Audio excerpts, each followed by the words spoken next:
And welcome back to ScavTalk, everyone.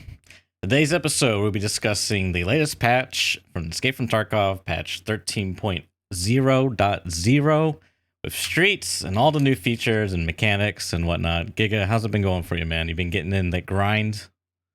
Yeah, so I've been getting on the grind. I'm back on the early wipe hype. You know, it's exciting for content creators because there's lots of things to talk about, and it's easy to make content when the game kind of provides it for you.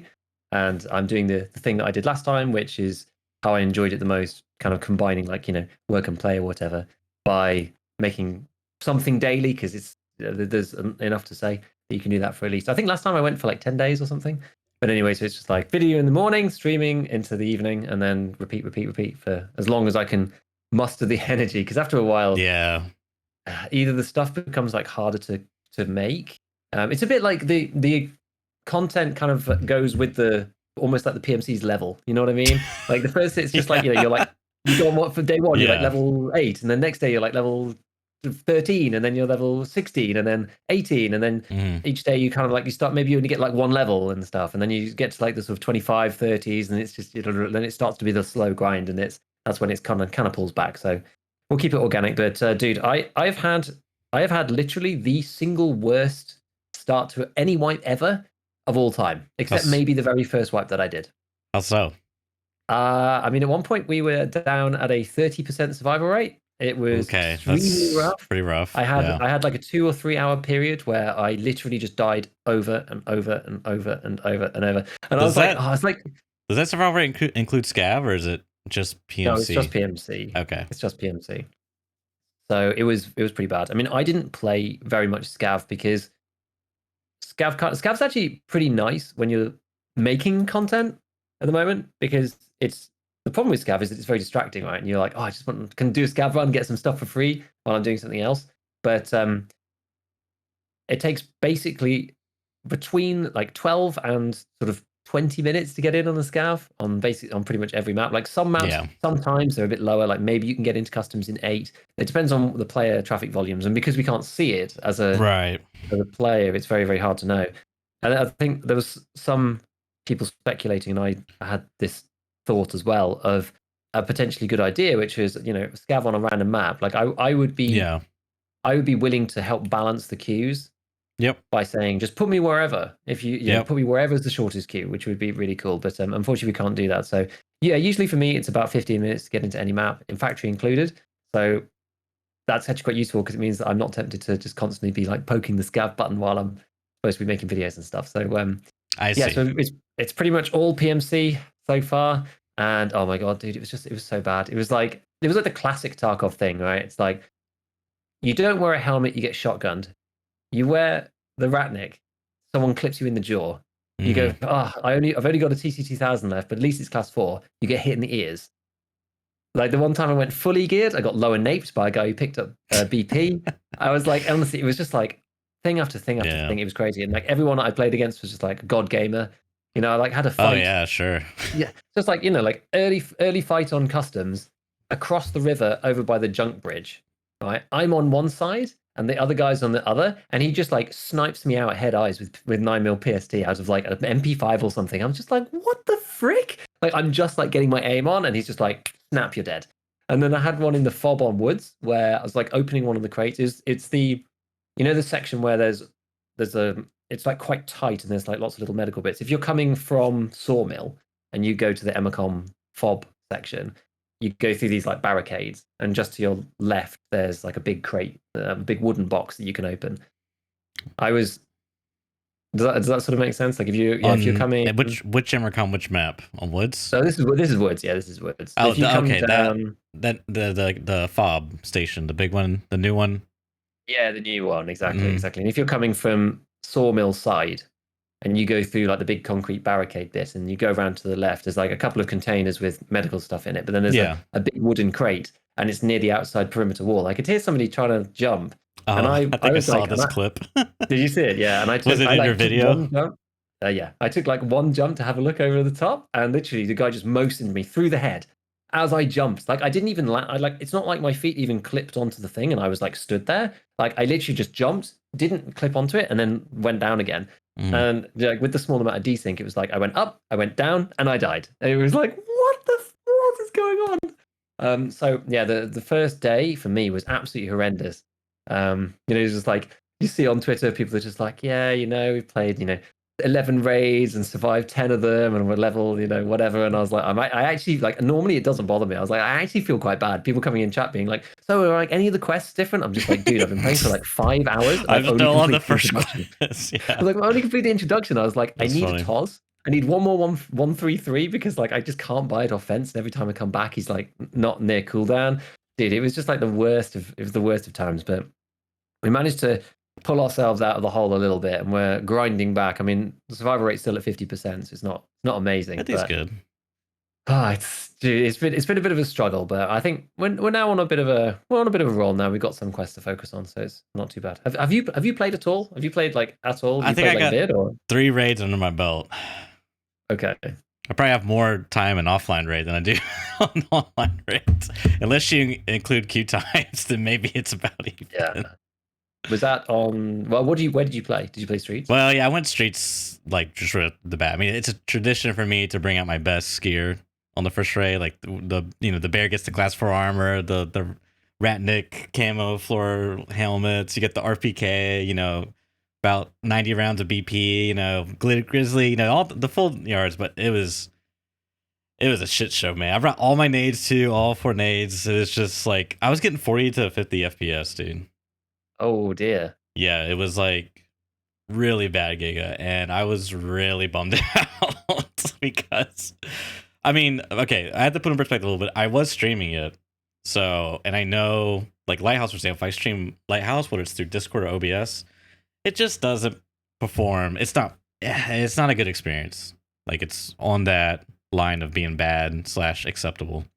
But this feels like a really bad experience, and then you add on top of the fact that the map seems to like have baked in rubber banding, like with the networking going on. Do you know? Have you experienced this at all? Have you even played Streets? Is a better question. Streets. I actually have played Streets. Yeah, Okay. I've played it a couple of times, probably 4 times or 5 times. I've not played a lot of Streets, and actually maybe a little bit more than that. Maybe 5 or 6. But I've not played a ton just because, and we'll get into this. But just like no quests for Streets on the open, like what? But, yeah, I was kind of expecting that. Yeah, every time I load in, it's just like there might be a good reason.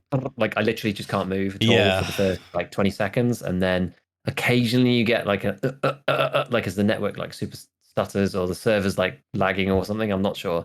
So there are some issues. Like, is it the same under the same conditions? Is it the same performance as Lighthouse for you? Someone asked me that. I feel like well, if we rewind back to 12.12, I feel like it's just slightly worse than that. Maybe a little bit more worse, because I can't say for sure if I was getting 45 FPS on Lighthouse, back when 12.12 first dropped. Like that's, and I was inside a building too. I'm just like, damn, dude, this is like, it's literally the memes are true. Microsoft PowerPoint. But anyways, so that was disappointment. Plus the audio, man. The audio, like I'm sure we'll get into it, but I literally just I felt like the game was just like doing everything in its power to like convince me to not play because it's like shitty performance. And yes, I could cut off my stream and probably get 60 FPS and it'd be like a fine experience. I mean, it feels weird saying in 2022 a first person shooter of 60 FPS is like a fine experience, but whatever. Then you got the network was shitty because the next raid I played, I was like, fine, I'll just bring a shotgun pack, empty container, like obviously I'm just not gonna be able to like do anything on, like I'm probably gonna die, so I might as well just get some hideout items in my butt. But I shot a guy, I came around a corner, I heard him, right? So I came around the corner to like, get the drop on him with my shotgun, shot him. I think I got like 1 shot and I started strafing back and I got the other shot and I was behind the wall. And then, because obviously after my first shot, he returned fire and I'm behind the wall and I'm dead, dude. And I was like, okay, this is like, dude. I mean, it was like really bad desync. I mean, but I suspect it's just because Streets has some serious networking issues. So like the desync is amplified is what I'm getting at. Yeah. So, just all those things just made the experience kind of crap for me. Yeah, somebody put in chat which like reminded me of a few things, and they said the FPS on streets is 25 to 40 with binaural audio off. Did you end up turning binaural off and trying it with it off? Because I'm sure we'll get into the audio, right? Because Yeah, that's I a whole know, I nother know. thing. But binaural off, like for anybody who's having issues, like binaural off apparently is a lot better. There's certain people who are having like literally half their FPS having binaural on. That wasn't the case for me, but I was getting weird like half FPS for a period, and then it would go back to normal, and like it was really, and that stopped when I restarted the game. So maybe it was just like a memory leak thing on mine. I'm not sure. So did you try that? I've heard so many different things. I've heard, turn off binaural, you get more FPS. I've heard, oh, you just need to restart your game because there's a memory leak going on. I've heard binaural off didn't work for me, but it worked for this group of people, and they have AMD CPUs. So I have like someone, I think it was Goat actually. I was watching a stream. He was like, "Yeah, I tried it, and it's like I get the exact same performance on or without." And it wouldn't surprise me if it was some type of like CPU thing. Who heckin' knows until we like rule out and do some scientific testing. But I immediately turn off the audio after my first match because it sounded like it just the localization was really bad. I felt like it sounded like people were inside my head or like behind me. Like I hate. Ugh, it was not fun, Giga.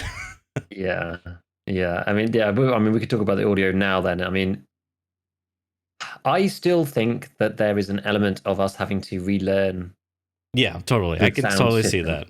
Yeah. Because my analogy with chat was like, someone just suddenly one day gives you a mouse that feels different and Yep. is half the sensitivity, and you go, "Oh, this feels terrible.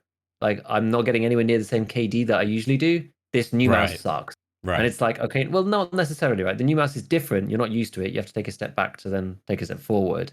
And I think that there's an element to that. I think it's both. I think there's definitely going to be bugs because it's brand new. I think we also definitely have to get used to it because it's brand new, and we have to unlearn what we knew from Steam Audio, like the weirdnesses of Steam Audio. Like the brain's a magical thing, right? Like the Steam Audio feeds us weird cues, and over time we go, Right. that sound means that guy's here. Right. That sound means that guy's here. We make these funny connections in our own head. Exactly. And work out like what the HRTF function sounds like for Steam Audio, right? It's like all these like crazy technical things. But the reason why they're so technical is because they're designed to allow the brain to understand those sounds in an organic and native way. So we kind of have to like retrain our brains in some way. So I think it's a combination of both. It's funny because like, and I've been asked like 5 million thousand times, as you might imagine. But to me, I like the way the sound sounds, if that makes sense. I know what you mean. And distant sound sounds pretty good. And as I'm like moving through certain areas, like on streets, and you know, there's a gunfight going on in another corridor, and you like move past to like a hallway or something, like the sound comes like down the hallway and then it stops. Okay. Or, like if you dip behind a hill, the sound disappears and stuff. So the way that like it's promising. It's really promising, but I do think it's sort of. I'm glad they released it in this format. This is fine. This is honestly fine, but it is quite funny to me that they were like customs, woods, factory, and streets. And streets is finished, and the other ones we haven't done them yet. So just have fun, like go. Best of luck, but like the audio is not done, so it's just going to be scuffed. Which it's funny. Looking into it, because here's the thing. I think it's super easy to be like, this is absolute garbage. Like, and be on like the Steam Audio train. And I get that, but there's a lot of misconceptions about Steam Audio. Like I saw in one of your videos, one of the comments, I'm not going to say their name, but they said something to the effect of like, how, why did they swap out the industry standard being Steam Audio for, some other VR standard? And if I was like, dude, there's no way Steam Audio is the industry standard, right? So I went and looked up on Steam DB.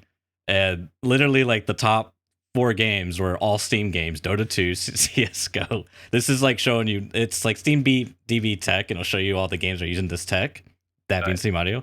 And all the other titles were like a bunch of VR, obscure things. There was the Lab, which is like it's so like not an industry thing, right?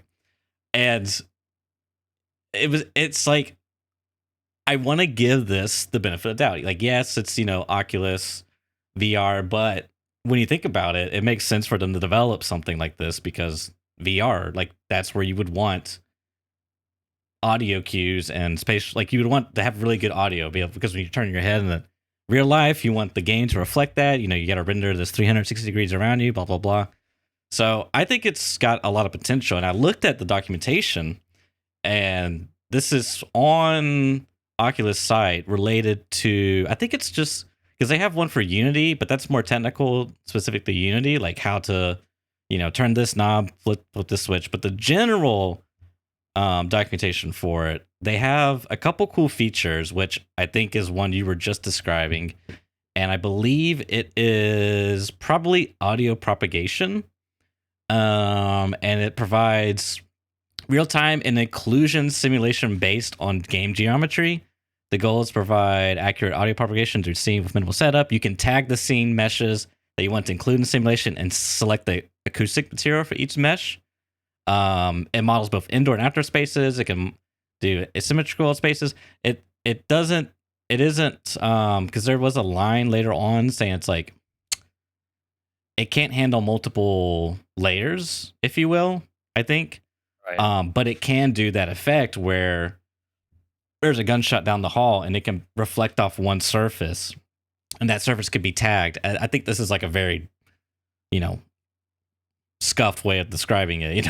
I'm not technical in this stuff at all. But how I understand it is like it could reflect off that surface and have that like distance gunshot sound. You know how it like the guns sound like when you're up close, they sound normal, but then in certain distances they sound like different, and it's like, oh, now my brain can like get used to that and be like, okay, that's X far or whatever, I can tell its distance. I think that's a really, really cool feature that they have now. Yeah, it is really cool. I mean, it makes sense because, like, from a wave's point of view, right? Like, the further Mhm. the further away you are, the more chance it has to kind of like spread the wave out. If you know what I mean, like the sound wave, because you hear it like line of sight, but then you also hear it like bounced off Concordia or whatever at the same time. So it's like this sort of like spread out things. You can tell partly how far away it is, not just from like the volume, but also from that kind of not like muffling, but that kind of like almost not really distortion, but yeah, just the sort of spreading out of it from like echoes or whatever. But yes, I mean, I noticed that, and that was pretty cool. But there are some weirdnesses. Like I find it's when people are really close to me, I just can't really work out where they are. You still have it on the binaural function. I have binaural off now, and I can't tell any difference between having binaural on or off. But I had this like weird memory leak thing, right? And so I was like, look, if people are having problems, like I'm just going to turn it off for now because I don't want it to be like stuttering and stuff. That actually didn't really help because I kept forgetting to restart my PC, and I kept getting into gunfights at like 50 FPS on like interchange and stuff. And I was like, oh, this is just like that's so frustrating. Like, eventually, I remembered to restart my computer. I was like, okay, well now it feels better again. I'm actually getting above 60 FPS now. But it was horrible. It was like a slideshow. But so I turned it off because I think there was another weird issue which you may also have run into. I don't know. I don't know at the moment. It's just so hard to tell because there's so much going on. But Streets, and people in my chat confirmed this as well. It wasn't just me feeling crazy. So my Streets runs at 70 FPS most of the time. While you're streaming and gaming? While I'm streaming and gaming. Okay. But it feels choppy. So the FPS counter says 70, but it doesn't feel right. Something's not smooth about it. And it's felt better since I've had Steam Audio binaural. That's not Steam Audio. Since I've had like the Oculus binaural off. That now feels better. But like other people were saying as well, they were like, it says like, 80, 90 or whatever from people who like cracked out rigs. And they were like, but it feels bad. It feels like, choppy or stuttery or so there's a 30 FPS feel about it for some reason. And I'm not really sure what that comes from. So anyway, so I've turned it off for the time being, and I actually turned a load of my graphic settings down just in general. This was actually even before the work. Someone was like, you should really try changing your graphic settings. Because like I had them all on super high from, back in the day when we had DLSS came in the first place, and I tested loads of graphic settings, and it turned out because I was so CPU limited, didn't make any difference what my settings were, so I just pumped them all up to make the game look beautiful. Well, I did the benchmarks with identical graphic settings, so it's kind of only fair. But it turns out that when I crank my graphic settings down a bit, my frames like keep going actually. So I've ended up turning them off. So now it's like, I'm like 150 FPS on woods and stuff like that, which is pretty insane. Yeah. So I did that. And so, yeah, Streets with all those changes, it now runs at 70 or something. I think that's the issue though. Like if you're only at sort of 50, 60 and then you try to use a scope, then you're down at 40 and then it feels terrible. I think that's the problem. Like you need to be up in like the 80s, 90s so that then when you scope, it feels good still. Because scoping in is a big part of the game. And you end up with the lighthouse effect of people not wanting to play. And playing without a scope is going to be rough later on when everybody's got one, right? It's going to be hard. I just I don't know. I can't get over the fact that because what graphics card do you have, Giga? I have a 3070.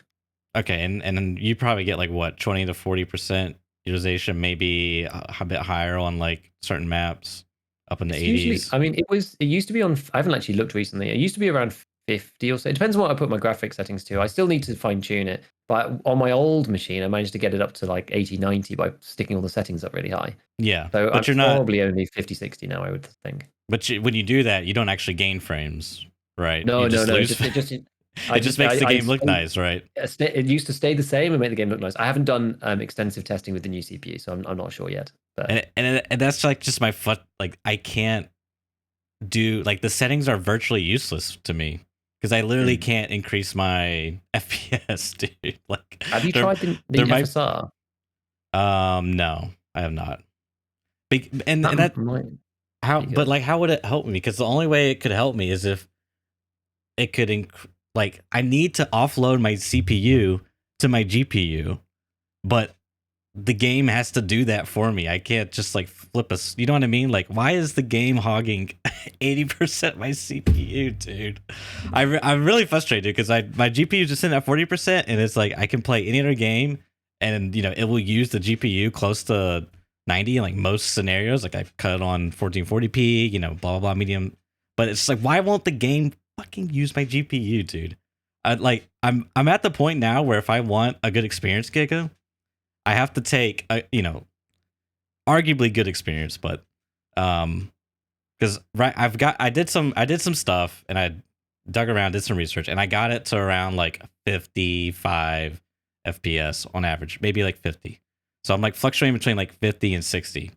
And it's like once the first 2 minutes or 3 minutes of the match went through, it was like okay, but I'm at the point now where I feel like I have to spend. I have like a $15,000 machine. You're telling me I got to spend an extra $300 to be able to play Streets at above 60 FPS to get the Ryzen 5800 3DX? I'm just like, dude, why? Like, what kind? I'm so tired of like, oh, it's a beta. It's a beta. I'm so tired of that excuse, dude. I really wish that we didn't get Streets. And they just optimized it. Like what while it was CPU finished. do you have now? I need to double check because I was actually thinking about that. It's either the 5800 or 5600, but I'm not sure. I think the thing that really sucks for people who are either like 58, like 59, 5950, those kind of CPUs is it's like, do you really want to drop like $350 on a sideways upgrade? You know what I mean? It's like like the same. It's the same CPU. It's actually worse. Like the CPU is not as good categorically, but it just for Tarkov it loves it. Yeah, and it's like, God, like, do we really want to like freaking out? I mean, you can sell your old one, I suppose, but that's like it's hassle, and then it's secondhand. Like, it's just a pain. You go, well, this should run it right. Like this CPU is no slouch. Like it should run the game. Like what is going on? That's how I feel. I mean, it is a 5600. It might be better for the 5800. I mean, it should be because it's more cores and I don't know. I mean, a lot of people, like a lot of the hardware guys say that like the tech reviewers or whatever, like there's kind of a debate about 6-core versus 8-core in like modern gaming, but whatever. The general consensus is like 6-core is like plenty. You know what I mean? Or maybe the bar, but anywho, I'm just really frustrated, man, because I want like that's the big thing, right? 4 years in the making, dude. And now once I tinkered with some stuff, I can get 50 FPS, 55 FPS, but it's still just like, damn, dude, was it worth it? I don't know. Yeah, I mean, let's hope we get some more optimizations soon. I mean, I'm still a bit disappointed that they haven't optimized Lighthouse because when Reserve came out, it ran like a complete dog, right? And they slowly fixed that and made it better. But Lighthouse still is pretty crappy, right? Right up until I upgraded my CPU, I was getting like genuinely, if I point towards the road camp and it's full of people and PMCs, I was getting like 25 to 30 FPS for the 3700X. Didn't they optimize it by removing rogues? That was their Yeah, just solution. remove some of the rogues. Like they used to be what 2, then 3 and 'Cause 3, and now we just make it like 1 on each building, and then maybe someone on the ground. yeah, when they did that, I remember I was like, oh yeah, it did get a little better, But I mean, like, okay, that's the other thing is like that map. I can understand them not being able to include a bunch of stuff because it's like it's Yeah. woods essentially. It's just a bunch of like open space. This is streets, dude. I'm inside of a building. Why am I still getting like day one 40 FPS, 45 FPS? It was such a shit show. Yeah, God, no, it's bad. It's bad. No, but what was I just going to say? I think I was going to talk back about on the audio stuff again, but I can't remember what I was going to say about it. we were talking about performance, binaural on and off, localization. Maybe it was something about. No, anyway, Well- it'll come back to me, I'm sure. Well, here's one for you for audio. Have you played in dorms yet? Only in 2-story and only against scavs. So I haven't played a lot in there, but apparently it's good, I hear. I haven't heard it for myself, but looks like it's extremely good from watching Airwing stream and whatnot. And I don't know if that's a product of, because that was another thing I noticed in documentation, was when it comes to, they have a line specifically for occlusion, which if you remember earlier, what was it? Audio propagation talked about occlusion, but I think it's kind of that like caveat, like it's only one reflective surface, like it can't do multiple layers. But here, when it says occlusion, sounds interact with a user environments in many ways. Objects and walls may obstruct, reflect, or propagate a sound through the virtual world. The SDK, which is the source development kit for this audio, only supports direct reflections and does not factor in the world geometry. This problem needs to be solved at a higher level than the Oculus Audio SDK due to the requirements of scanning and referencing the geometry world. So it would just be like an insane thing for them to like do a 3D scan, which I think is what Spectator 6 was talking about when we had him on. Yeah. And he's talking about like Wise Audio, I think, or WWise Audio. And so anyways, I think that BSG pulled some magic and got some improved occlusion zones done by them solely, or perhaps I don't know. So it sounds really good. Airwing was like, yeah, you sound like you're supposed to, like above me. Like it just sounded natural to him, and like he instantly knew, and he was just like a kid on Christmas morning, Nintendo 64. He was just like that excited. I wonder if he works in the stairwells on there. Like when you're going up the metal stairs? Or just even inside. Like if you're at the top and someone's at the bottom, I wonder if all that still... well, if that all works now in dorms, I'd be intrigued.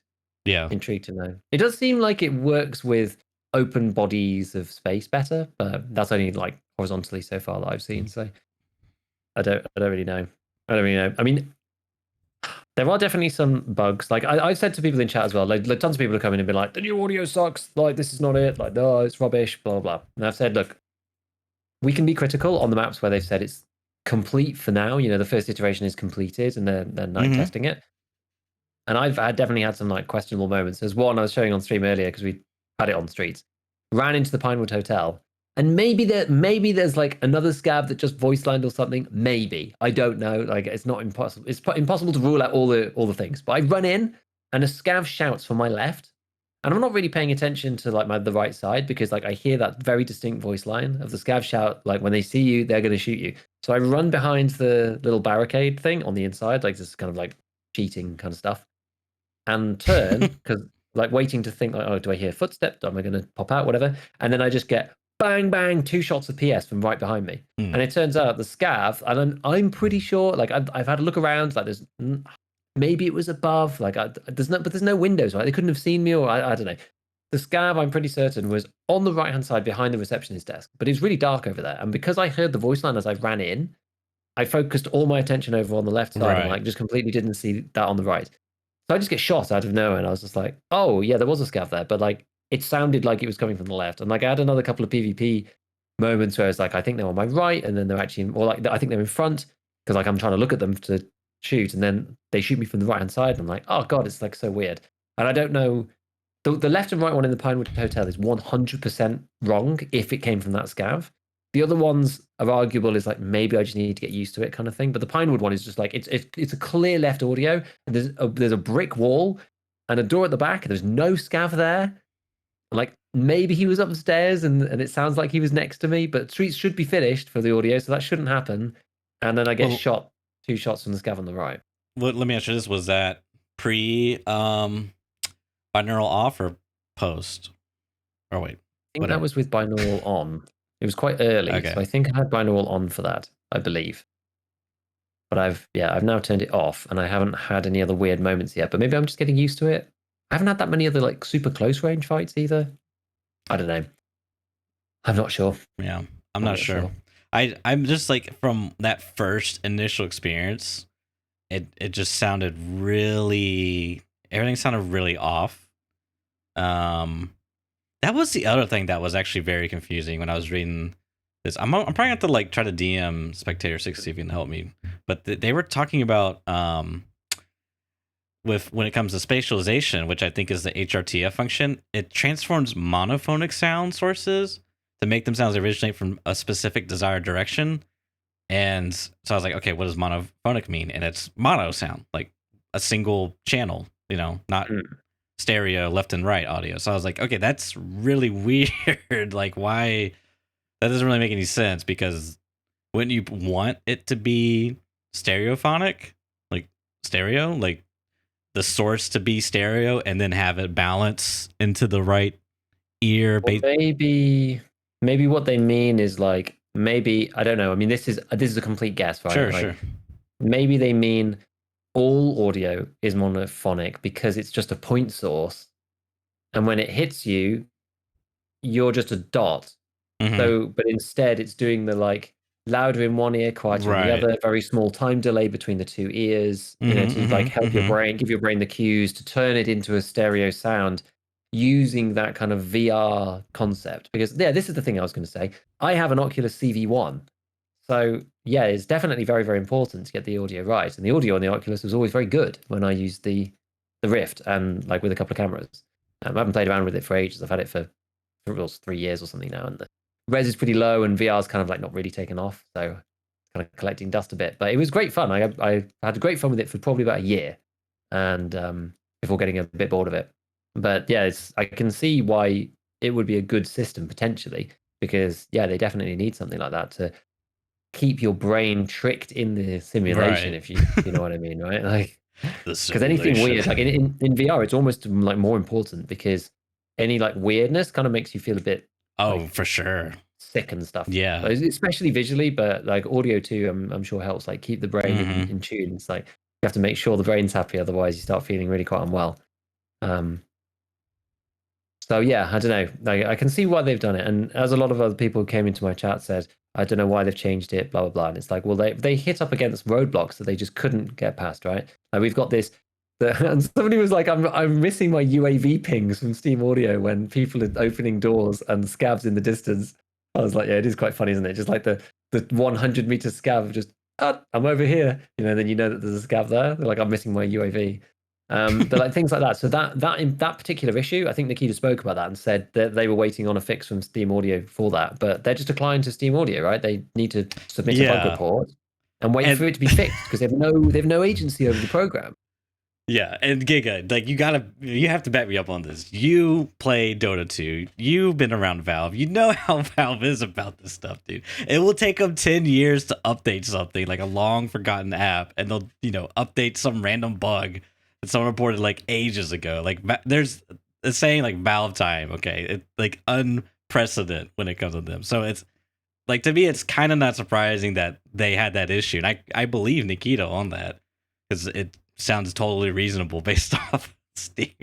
Yeah, exactly. So maybe with this, like, maybe there's more control over the system. Maybe they have more agency over the inputs and stuff. Like, it might be more, open source or whatever. They can like amend the program as they wish. I don't know. Yeah. But they think that this is the solution, and that's why they've changed it, because the old Steam Audio wasn't working, it wasn't good enough, and it was a roadblock, and they were stuck, and they couldn't do anything more to it to make it any better, which is why we've changed. That's the reason why we've changed. And yeah, we'll probably take some step backs while we get back up, but You know what? It's like a it's like a landscape, right? We're at the pinnacle of the Steam Audio hill, which is a very small hill, and maybe the Oculus Audio is a A little mountain, bit of but we've got to climb down the Steam Audio hill right. first before we can climb to the top Yeah, of the yeah. mountain, right? And then get the glorious view from the top in 70 years when we're all on our pensions and whatnot. So I don't know. We'll see. I'm Yeah. reserving I'm judgment. I'm with you We'll there. Yeah, I'm hopeful about it. I would love yeah, to learn more. But yep. It is a growing pain. yeah, Now, exactly. you've had time. What level are you? 12. 12. What do you mean? You're not level 32. You've already unlocked BP. What the heck? I thought you were a Giga gamer, dude.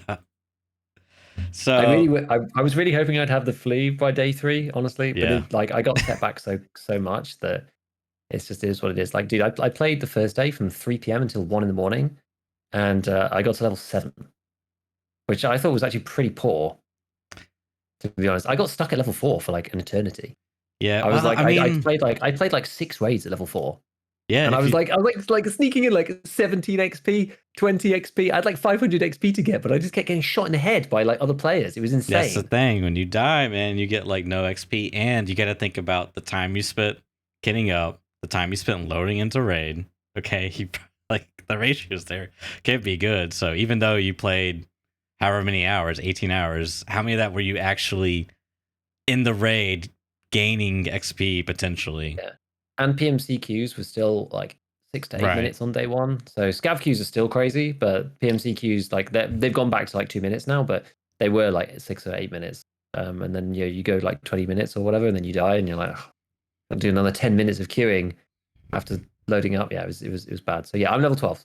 What was the thread that you were going on before? Well, I was curious, because I mean, one of the first things I saw was that because I didn't really play day one, I was trying to like do some more work stuff. And I was like, I might play later, but I saw that PS got moved. I was like, oh, that's interesting, because we spoke a couple episodes ago. It's like, yeah, the PS, SKS, VPO 103, those are like pretty good guns. So yeah, what else is kind of like changed up in the? I watched your level 1 traders video, so I know a little bit. Yeah, yeah, which has got most of the points in there. I mean, it seems to me that the overarching feel, and I think this is good, right? That you can't just use everything straight out the box. Like there's more variety now because some things have been brought lower actually. So like the AK-74U, you used to not be able to get until you completed debut. You can buy that for Right. cash now. And now it's the 74UB with the suppressor that gets unlocked with debut. I mean, it's really expensive. It's like 70K, so it's Okay. not worth it. But it means you can buy a 74U straight off the bat. I mean, it's a pretty basic gun, so I think that's fine. But the best rounds that you can buy is T. But then you can find, PP, like BP, BT, all over the place. And so if you find any of those, then you're kind of rocking. Like I'm actually going to switch over. I've been using the PPSH a lot just because it's funny, and they've brought the drum mag onto level 1 traders from Prepos. It's only Mm-hmm. 17K, and you can run the 71 round drum with LRNPC in it, whatever it is, dude. It's freaking wild. It's so good. So when I lose that next, because I've played a lot of raids with that actually. When I lose that, I'm going to go back to the 74Us, I think, because you can buy 30 rounders for 545, and then you can put like T underneath for like 10 Ts at the bottom, and then 20 like BPs, PPs, PS. Like even PS has got 27 pen, so it deals with class 3. Like not everyone's wearing class 4. Like I don't know whether I've seen as much class 4 this wipe, and I think that's because Scavs still, and I've said that I hate the Scavs having class 4 armor, which is really, really annoying. Like, it sucks for the player too. Like, I've fought against a ton of Scavs with class 4 armor recently, and it's just impossible to kill them with, like, so many of the rounds. It's really, you basically need PS to kill them, which is, like, really annoying. Yeah. But then it means that loads of players end up getting it. But in this wipe, no one's able to play Scav because you can only play 4 raids. No, it's actually, I was going to say 4 raids an hour, but it's 15 minutes to queue, but then you're back on the basic Scav timer, right? So you're at 20 minutes for your Scav to reset after you've extracted, and you've got to play the raid. So it's like 15 minutes queue. You've got at least a 35-minute like turnaround time plus the raid time. So you're basically like 1 scav an hour. It's like really inefficient. You can play 3 PMC raids in that time. So people are being forced to play loads of PMC. And so I'm seeing like nowhere near as much class 4 armor just because of technical reasons, not because they've changed anything with the game structure, but because nobody can play Deal with scav it. now. And so you can't just, like, because previous wipes, I've just farmed factory scav to just get class 4s. Just sell all the others, sell all the class 3s. Slowly, the bottom of my stash just fills with those like ceramic class 4 rigs, and then I just take them into every PMC raid. But that's not the case now. Like I've only got maybe 2 or 3 of them, and that's because I was like editing my video this morning, and I was literally just pressing scav interchange, and it would just sit there for 15 minutes while I was like writing my script. So I was like, it's efficient to just use that queue time like while I'm actually doing something. Like I'm not on stream, right? Like I hate to sit there for 15 minutes on stream. It's just I feel like I want to be playing my PMC. Right. So anyway, so there's less class 4, so I think that's made it a bit more interesting to see some of these other ammos become like much more usable. And like they moved 855 as well. Like you get a ton of 855. Like that's not really as critical because 855, you're only really using it if you're USEC because you get some guns that are good with it, and you get like the AUG and with the gift, and then you've also got the MDR. So outside of that, I mean, you could buy the ADAR, I suppose, but like you get so much 855 because you get like a 16 bazillion Stanag mags full of 30 rounds of 855. So it's not really a big deal. And bears aren't buying it anyway because they're not normally buying those guns. So that doesn't matter too much. But now we've got PS, we've got 855, we've got 9mm PST. Those are all on level 2 traders. Sometimes you can grab them off fence. And also, because the thing we speculated about, right, leaving T45 on Prapor 1 with 30 pen, Right. well, they took that to Prapor 2 as well. Which, was that always on Prepper 2 or no? That was T45 was always on Prapor 3. Actually, I don't know. Or was it on 3? US is on 3. Okay, US yeah. T45 was the tracer one. I'm not sure whether like no one ever bought it, right? Because PS was on Prapor 1. Yeah. So maybe it was always on 2. I don't know. I feel like that's unlikely. But anyway, I thought that they might move T45 to Prapor 1 to be the base ammo, and then move PS up. But they've moved both up, so T45 is still useless. But like from a game perspective, it doesn't really matter. It just means that those guns are now really, really tough to run because there's not many ammos within 7.62, right? There's HP, which absolutely sucks. It's like total garbage. It's like 15 pen. And then T45 at 30, PS at 35, and then BP 45. 47. And then MIA, but like, it's fighting raid only.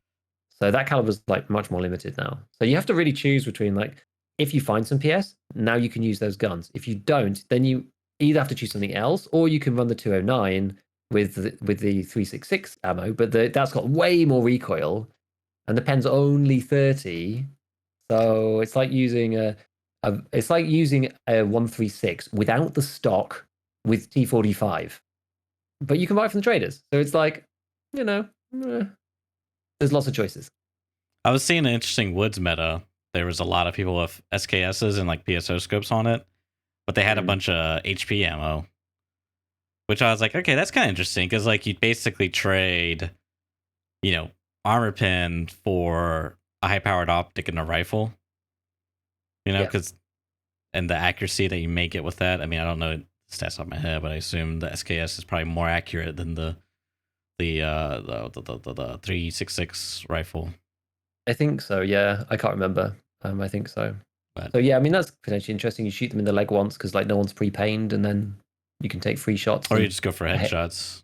Yeah, you could go for headshots too. Anything really. Yeah, that also kind of works. The other thing that I've seen though is just like the Mosin is back, baby. It's back.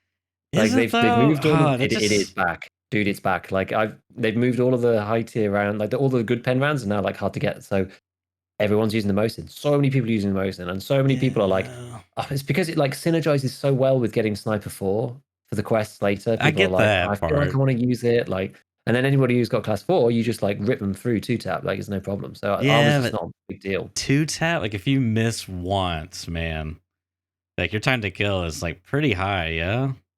Yeah, I mean, but again, in fair fights, I've killed 2 people with the Mosin. I've been killed by the Mosin by one person who I'm like 60% sure was cheating, and like the one cheater that I thought I ran into, and the other one was me getting headshot when I jumped, which was just like a lucky shot from the guy. So yeah, there has been, as soon as I heard the Mosin shot go off on one of them, I was just like, oh, the dude's got a Mosin. And I just face pushed him around this truck, basically, just like try and catch me in the head while I'm jumping, eh? So yeah, I mean, there's downsides to it, right? I can't use it. Oh man, that's insane. Maybe the Mosin is like the gun, because the thing that really bummed me out as well in this wipe is that they didn't change the recoil. Like I I really didn't have my hopes for it, but when I played the wipe, it's like, okay, we got the starter guns. I was like, I'll go to the hideout and or I'll go in offline factory and like test out my Sega PP19, and it was just like, God, it's so high, dude. It feels like I'm shooting a meta mutant. But it's a stock PP19. And I was like, okay, I forgot this is what it's like playing early wipe. So then I used the AK. I was like, well, how bad is the AK that I get? I think it's like AK-74M. And it's atrocious, dude. It's like I can't even like compensate for it. It's just so I hate that because I feel like the fights my first raid, right, the 45 FPS, it was an absolute nightmare. I don't know where I'm at. The audio is like literally mind sexing me. I don't know where I'm at.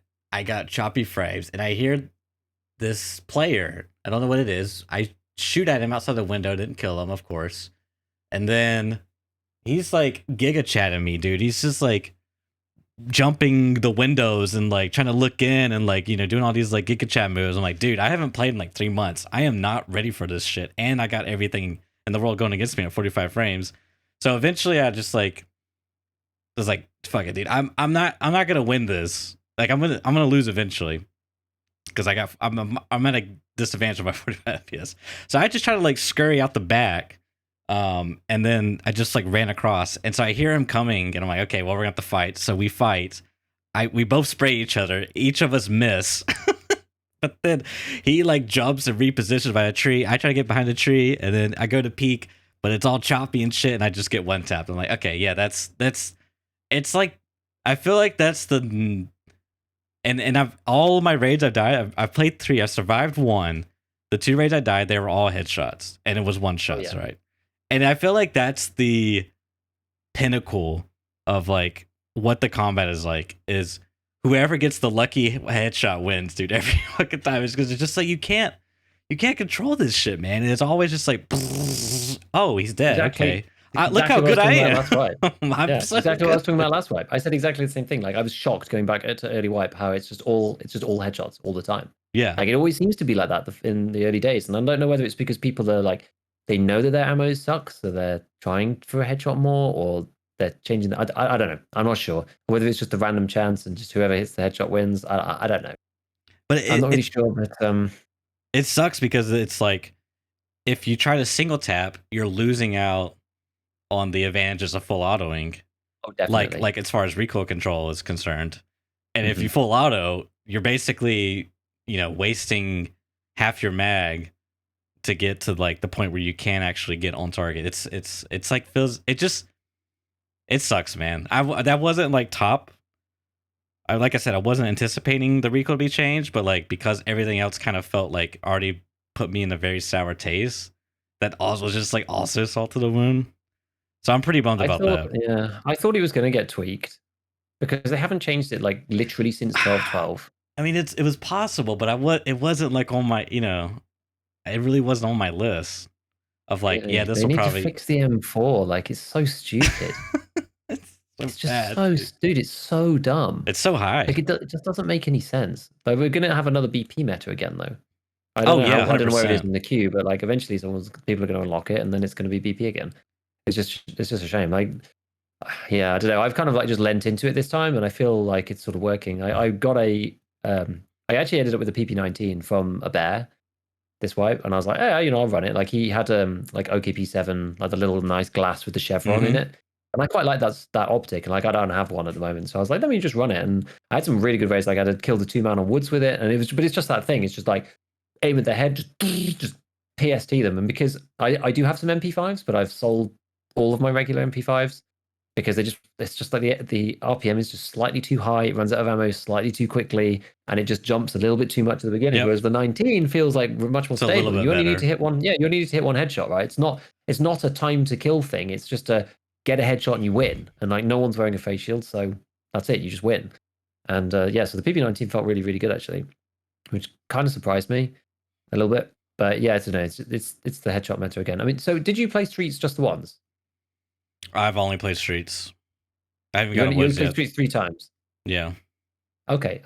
Like, how did you find the map itself? Like, what did you think of like playing on the map? as in terms of the It's map design? yeah, it's hard to say because I've only played 3, Yeah. but Where did you play around? Like which areas?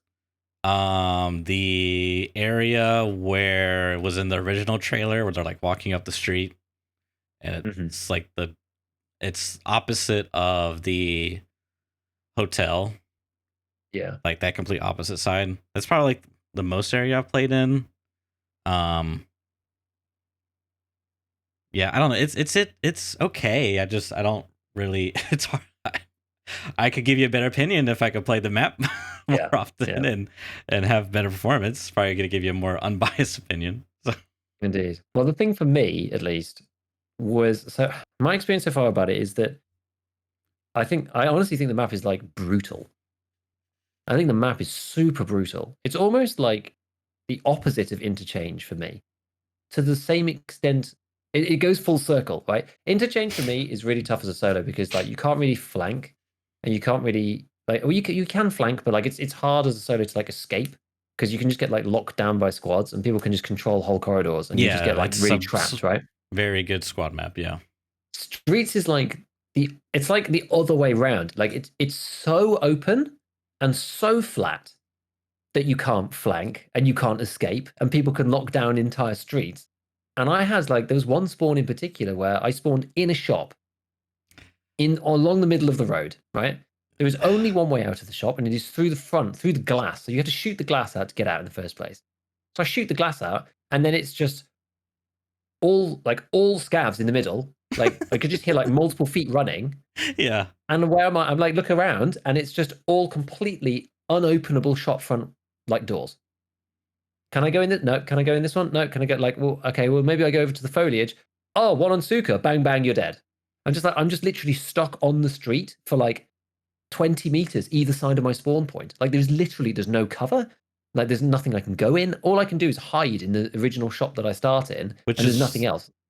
very questionable why you would want, like, why you would do that as a Yeah. designer. That's like, Yeah. It's like, it's going to take a lot of learning because the map is unintuitive by design because it's not obvious to know, and yet realistic, like maybe immersive, but I don't know, but like the way it's designed, it's not obvious what doors open and what doors don't. Some right. doors look like they open, Yes, and that's so there's true. no interface. Some doors look like they open, but it says breach. So it is maybe you can do it, but like breach just doesn't, like they never put breach doors. There's like 3 breach doors in the whole game, right? Some of them look like they open, but then they're locked, and you just don't know. Yeah, you just don't know which doors you can go through. You don't know which windows people could be in, and you're gonna have to learn like every window, like Yeah. every floor, because half of it, like almost all the buildings I've been in are blocked from like the first story. So it's like you can go up one set of stairs and you can look out, and then after that, like there's a sofa in the way, like on almost every single one. Now I'm interested to know if there's any places that are higher than that. I don't know, but most of them are like blocked off, so you can't just go up to like the 8th floor and then just be shooting out at people, right? But again, like I don't know. I'm not sure which windows can be got into, which ones can't. Like where people can be shooting out from, or that's whatever. a great point, because that was like my main fear was I'm gonna go outside the play zone and the game's not gonna tell me. Well, it's gonna tell me, but through the means of sniper fire. You know what I mean? Yeah. So I was like terrified to cross the street because I remember hearing like, "Oh yeah, don't go to this street, otherwise you'll get sniped at." And I'm like, God, I don't know where the play zone ends and begins unless it's blocked off by a tank and truck and armored walls. You know what I mean? It's just like some places are like a big sign that just says no snipers. You know, like yeah. Some places are like super obvious it's at the play zone, but sometimes it's not always that obvious. Like Woods expansion, where when you go to like you want to go down into the river, it's like, oh shit, I'm gonna snipe that. Okay, I guess I can't. Anyways, yeah. So I see what you. Yeah, definitely feel that is the doors. That was a big thing. It's like I don't know which doors are. It's like, oh, okay, this door is. So now I gotta look for these types of doors, but not all of these types of doors are openable. So it's very, yeah. Great. It's immersive. How do you say this without? Like the game tells me that a door is openable when I go up to like open it. Like obviously in real life, I wouldn't know if a door was like not or whatever. Yeah. Well, I wouldn't know that a door couldn't be open or not open unless I tried it, I guess. So I guess it's like immersive in that way. It's just like it just doesn't feel good, man. That's the best way I can say it. I just think that there's a lot of memory work involved, which makes it feel like I feel like it would be sort of more. I don't know whether it would just be more fair if there was like, this is the type of door that can be opened, this is the type of door that can't be opened, and you could just tell from looking at it. I Right, don't know like the whether that would texture. feel better. Yeah, no, that Yeah, just have a different texture. It might not be realistic, but I feel like that might just feel better, because there was like a couple of times that I was just like, I died because I'm like, I don't know how to get in anything. right, Like I'm just right. stuck outside on the street. I'm literally just on the street and stuck. And there's faceless stretches of things Like forever. in real life, if I really wanted to get in that door, I would get in that door. I would at least try to like breach it. You know what I mean? So like, Yeah. it's since it's a video game, just like have a different texture. You know, the doors are like, they don't have to be a different color if you don't want to go that extreme. You could just have it like a beaten down door, or like, you know, a rugged looking door is not openable, and then like a clean palette looking door is like openable. It's like, okay, now once you learn that, and you're gonna learn that really quick within like the first minute of playing, you're gonna try door A, try door B, try door C, and like, oh, A and C open up, they look similar, that must mean these doors. You know what I mean? It's like natural game development 101 or something. I don't know if you guys ever played any video like, games before. there's a semblance of that in Yeah. places, because it's like, if you Right. have a crappy chipboard wooden door with like sort of like half blurred posters out on it, that Mhm. one definitely can't be opened. Right. And that's obvious. And you know that after a bit. Yep. But the others are all kind of like, and some of them, it's like, some of them you can't even interact with, and they look like real doors. There was one thing that really annoyed me, actually. They've used a lot of the model. I mean, this sounds like we're just like real bitch fest today, but they've used a lot of the models from some of the existing food and stuff. And I went in one of the shops and I was just like, oh, it's an apple juice. And it looked like the apple juice model, but it's just like, oh, I couldn't pick it up. It's not a real item. And I was like, I feel like super debated by this. Like, Yeah, that's a classic. I'm just like, Yeah. oh, it's like, it looks like the item, but like it's not. It's not interactable. Like, I just feel I Right. feel tricked. You know, it feels bad. It's not like, it's not. It doesn't look like it's been drunk. Yeah. Like maybe a PMC is just like, oh, it's out of date. Oh no. I don't know. Yeah. No, But yeah, it's a bitch fest, because I'll be honest, dude, I'm not. I want to play the wipe, but I am not like happy about this wipe. Like I, as you said earlier, I just feel like assuming everything else is the same. Like right now, as far as the hidden stats goes, that hasn't been tinkered with, and those were like the primary culprits. Of kind of like the recoil issues in 12 that came about. But assuming, you know, the availability and pricing is the same, it's probably going to be another BP meta. Maybe one of the new guns will also be a contender for the meta. And I don't know if I can handle a third wipe in a row of that, because I like basically torture myself using the G36 so much, even though it's a shit gun. Like my teammates are like, Church, it's a bad gun, drop it. Like, come on, bro. I'm like, no, it's viable, you guys. It's a skill gun. You have to be good. You know, it's like, it's bullshit. Okay, it's trash. All right, let's be real. Okay, and it's just like, man, I can't do another wipe like that, Giga. Why race? At the bare minimum, I'll probably play, but I'm not gonna like grind it how I've done in the past, because I just don't want to race to the end and just be like another BP meta, man. I just dude, really? I don't know. I'm sorry. That's my biggest Debbie Downer. Everything was like piling on top, and it's just like, yeah, I don't know, man. yeah. I mean, look, I think that the criticisms for me come to the fore kind of like just more easily, because they're sort of top of mind, and it's what we're sort of discussing with chat and whatever. But you know, the streets map, like on the positive side, like it's really well laid out. The map design in and of itself, and like the rooms, they feel like they always do from BSG, right? They feel really immersive, and it feels fantastic, and it's like, you know, each room tells a story, and it's pretty good. But I think it's gonna take. I think this is the thing. There's a big learning barrier to the map, more so than the others. Because even on somewhere like Reserve, right? Like you can go in all the pawn buildings, you can go in any of the other buildings. Like you can sort of know, I could be sniped from any of these windows. Whereas on streets, it's like I need to learn which ones can and cannot be sniped from, and I need to learn how to navigate. I think it's the thing. Navigation around streets and just positioning yourself on the map is going to take a lot of. It feels less organic, and is going to be a lot more effort to just like learn how to move around the map without getting killed. Because just like oh, I know that there's a room in here that I can run, open the door, and then like take refuge for a minute, and then run, take, because you don't want to be running down the street for like, however long. But once you get past that, I think the map's actually going to feel pretty good.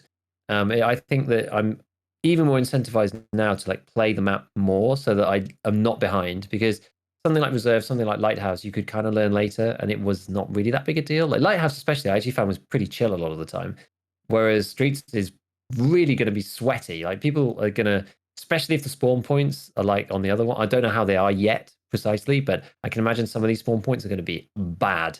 They're going to be really There's bad. supposedly one where you spawn and you turn around or look somewhere and you can see the other person. Yeah, and shoot at there's them. going to be, or at least there's going to be ones where you can like spawn in and just like sprint up to a little bit of high ground, like up by, I'm thinking up by the theater kind of area. You go up there and someone's just like coming out of the one of the shops or something, and you just can shoot at them, and there's freaking nowhere for them to go.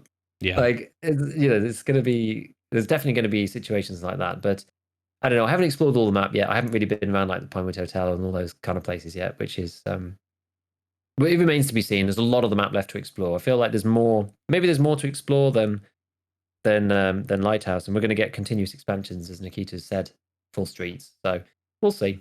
We'll see. Also, did you hear that like both Killer and Gluhar apparently have been on streets so far? That's what I heard, which is interesting. Yeah. So I don't know whether all the bosses can be on there or whether it's just those two.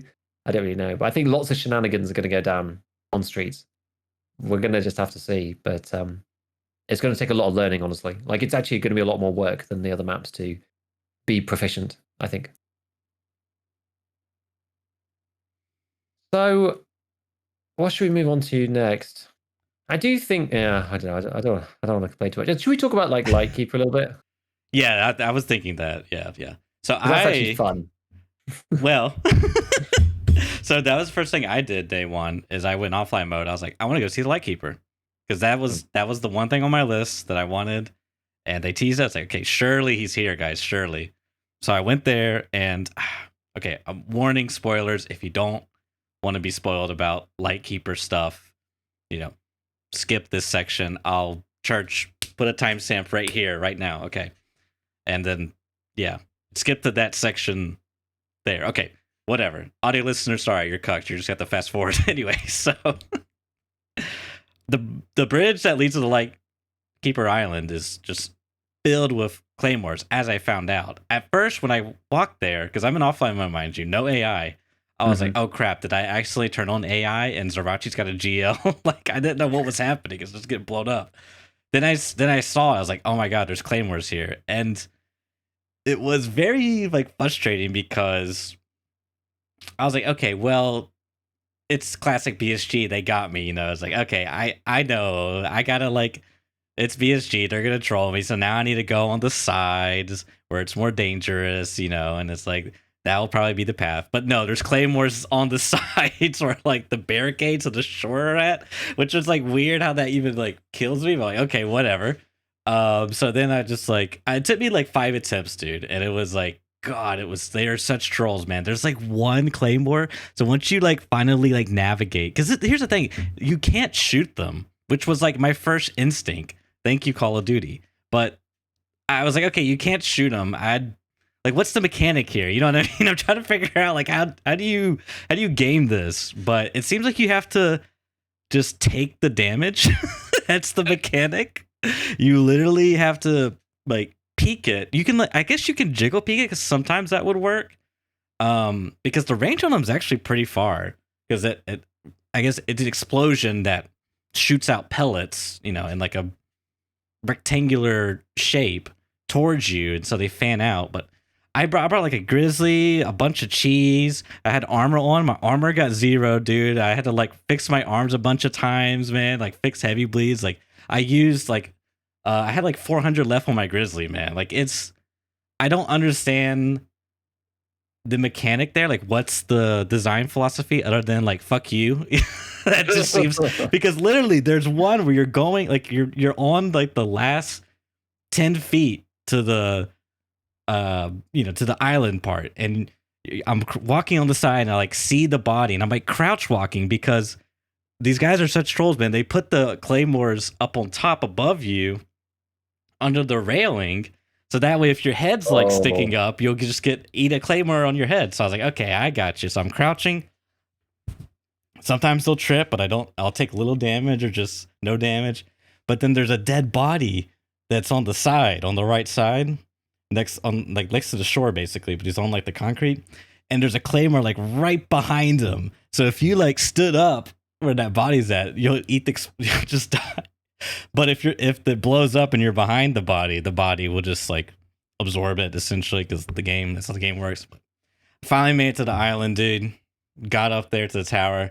I was so stoked, I was like, okay, 5 attempts. Finally get to see what this is like. I can't wait to see the mechanics. You hit the button that says, you do not have access to this. I was like, no. Are you kidding me, dude? Are you kidding me? I was really bummed out about that because I was so hyped for that. I wanted to know how it's going to work, what items you could trade, but I don't really know what that mechanic is now. What do you need a key? Do you need a powers? Like, is there a power switch somewhere on the map? No, I don't know if anybody knows. yeah. I don't think anybody does know. So I'm props to you for getting up there. Right? I saw the Deadly Slob pathway. I like heard about it from Nice Guy because he did it on stream or whatever. Again in offline mode and explored the tower. And I watched his video of him going up and down and stuff like that. And like, trying to get in. But yeah, nobody seems to know yet how you do it. He just ate the damage as well on the claymores, which is kind of weird. Yeah, it's so weird.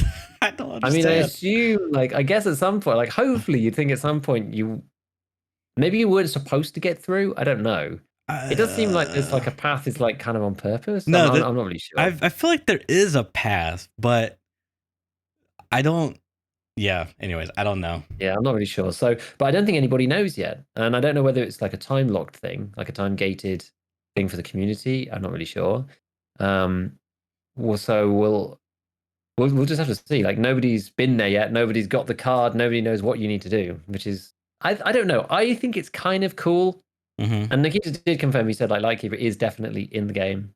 So I think it's kind of cool that no one knows, and then it's going to take us more than 3 days to find out. I like that. I think that's all right. I think That just makes me worried, man. Because I don't know.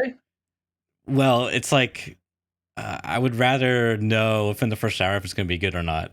Because now it's like going to be this big build up, and it could be a big build up to nothing, which is more disappointment. Can you imagine if he like wasn't in or whatever, and there's just like buying time? He's in, guys. He's in the game. You just haven't figured it out yet. No, I know. That's not the case. But can you imagine? It'd be funny. Yeah. I mean, on that note, I saw there was somebody who killed Zavachi as well. It was like the first confirmed killer Zavachi, I think. Mm-hmm. Nice Guy posted about that as well, which was pretty interesting. It does seem to hit your PMC karma. Sorry, your scav karma by like 0.5 or something. But they're cultists. Like the sectant, I think in the description, and he does indeed have an AXMC with a thermal on it, and it's filled with 338 Lapua Magnum, which is pretty bonkers. But I don't know. No, but apparently he's there 100% with two kind of like so does he or something? Like, is he aggro towards you? Yeah. So that doesn't make any sense. Then why do you lose karma when you kill him if he's aggro towards you? I don't know. Okay, I give up.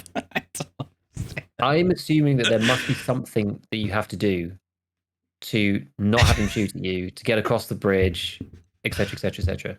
I don't know what that thing is, but I'm sure dancing through the claymores can't be the final mechanic.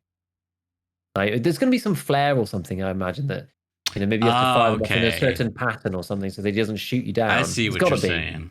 It's got to be because I was thinking. Got a load of, sorry, I was thinking you had to have max karma. You had to have max scav karma because,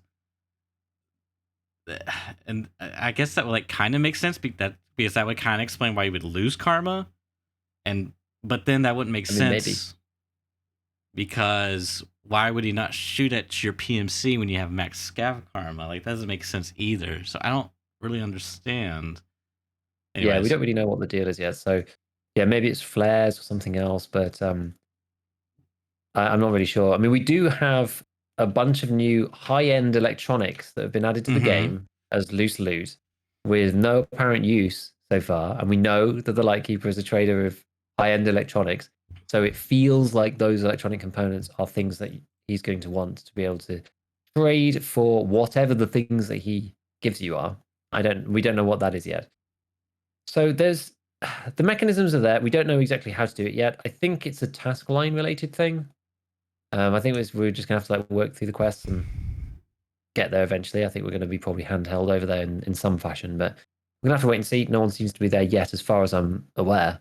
And it's I'm looking forward to it. I really don't mind it being a delay. I really don't. I don't mind it being on a delay at all, because it gives us something to look forward to. And even if it's kind of rubbish, like then I guess they can improve on it or whatever. But like I don't know. Sure.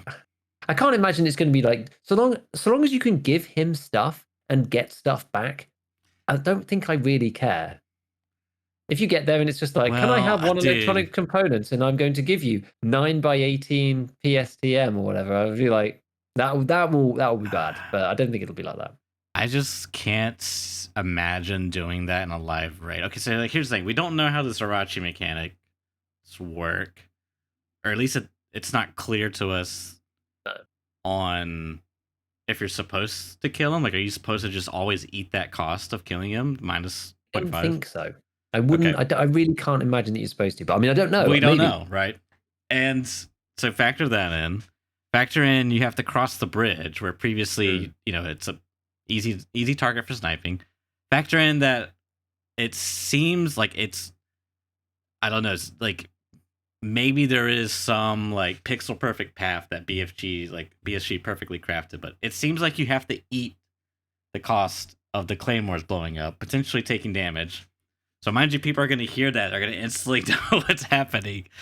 There's a guy with a thermal trying to snipe at you, and I have to bring loot to him to trade to him. So like I'm adding up the costs right now. It's like, dude, whatever's the pro needs to be really good, man. Like I need like a tactical nuke kill streak or something. Yeah. Like it's got to be like insanely good, because I just can't ever see. And maybe it's just like a Kappa thing, like an achievement for the champions to do, like the landmarks or whatever. I don't know. I just can't see your average Joe being interested at all in anything over there. No, I agree. So we'll see. I think maybe for the time being, it might be just a high end thing, and then it's like, oh, it's the test also for maybe putting the other ones in raid or whatever. We'll see. I don't know. I'm not sure, but still kind of up in the air. But I like the sense of kind of the community working towards it. I do. I do. That part's cool. Yeah, I do. Okay, so on that basis, I was just thinking like, what's the sort of most logical thing next? So in terms of like community stuff and things that we've not seen before, I feel like this is along the same vein. Have you seen what's been going on in the hideout? I have. I think it's cool. Dude, there's a freaking leaking wall in the hideout, a damaged wall. And at the beginning, it was like, there's a wall with a swollen part. Nothing too problematic, but we're going to have to deal with this at some point. And everyone's like, what's this? And then like a day later or whatever, it's like, yeah, this thing's leaking water. Now you're going to have like negative hideout consequences. It's like slower leveling, like slower healing in the hideout, all sorts of stuff. And you can use a fabric to like mop it up. Yep. Dude, I thought it was genuinely hilarious, and I like mopped it up because I had like a fleece fabric or whatever. I was like, okay, let's mop it up, and it like decreases the debuffs, so they're not quite as bad, but like they're still there. And I'm like, dude, what is this? Like, so many people are speculating that we're gonna like eventually we're gonna bust through and it's gonna be the gym or something. But yeah, I'm not sure because it seems pretty suspect. There's like some horrible thing on the other side. I'm not sure. I don't know. I don't know, but I think it's really fun. It does seem to be like a total, like it's a community sort of story kind of thing that like develops together for all of us, and I'm here for it. I think that kind of stuff's really fun because everyone's like speculating about what it might be. Mm-hmm. Dude, I love that stuff. This is really good. This is whatever it ends up being. Like the fact that it's kind of just mixing it up and people are like, I just don't know. Like it adds that element of we're progressing through mystery, some kind of secret. Intrigue. Yeah, some mystery. Yeah, it's an intriguing mystery. So I'm really there for that. I'm really there for that. I think it's so good. I think it's so good. I want to see what happens next. Like it's freaking walls leaking in the hideout, dude. Like what are we gonna do?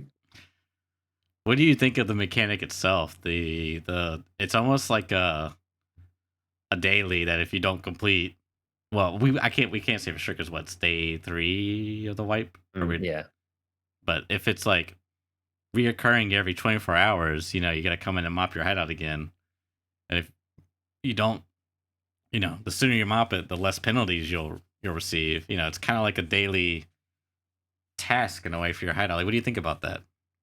I genuinely think it's kind of interesting because I think you imagine just like, oh, you like go on holiday for 2 weeks, you come back and like the water's leaked all over your Bitcoin farm, everything's broken. No, your hideout's just flooded, yeah, everything's just completely flooded. You can't even get in. Oh, that'd be awful. Yeah. It feels to me like a sort of intriguing and tentative way to start adding in some ongoing like penalty costs to the hideout. Like if we're talking like pure mechanics, you know, where you have to actually do some maintenance, because I think that's some of the problem with the hideout. It's an extension of the stash system where it's perfectly safe. There's nothing problematic ever happens. And once, other than fuel, once you've upgraded something, it never breaks, never wears. It works for all eternity. And I just have always felt that higher levels of the hideout should come with more and more maintenance style problems. But how to do that in a way that's not just like, go find a screw, you know?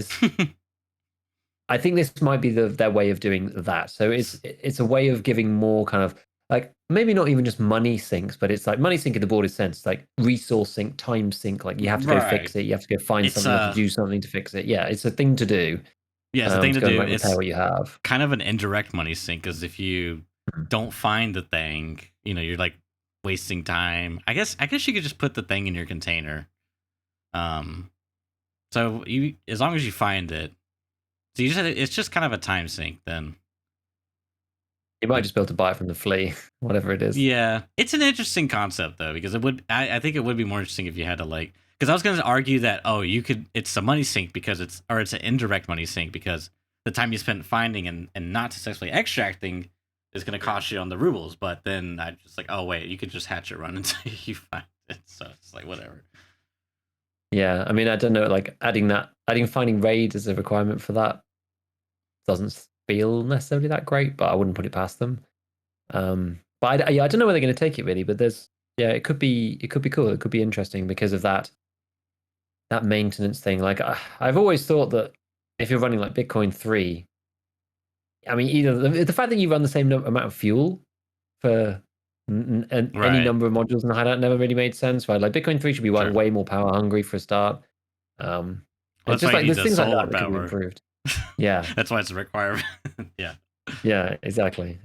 So things like that I think would make a good addition, and it would sort of keep players like the PvP Chad guys are not going to care about this stuff, right? But the players who are kind of like regular endgamey guys who enjoy the hideout, like me and the other people at Airing and those guys, will appreciate the mechanic, I think, and then have to kind of like work harder for it, so that you're not just sat there at the end of the wipe with like billions and billions. Like you have to actually think about things a little bit. It's like, do I want to? And again, it always comes down to choices, right? It's like, do I want to run my Bitcoin farm like at 100%?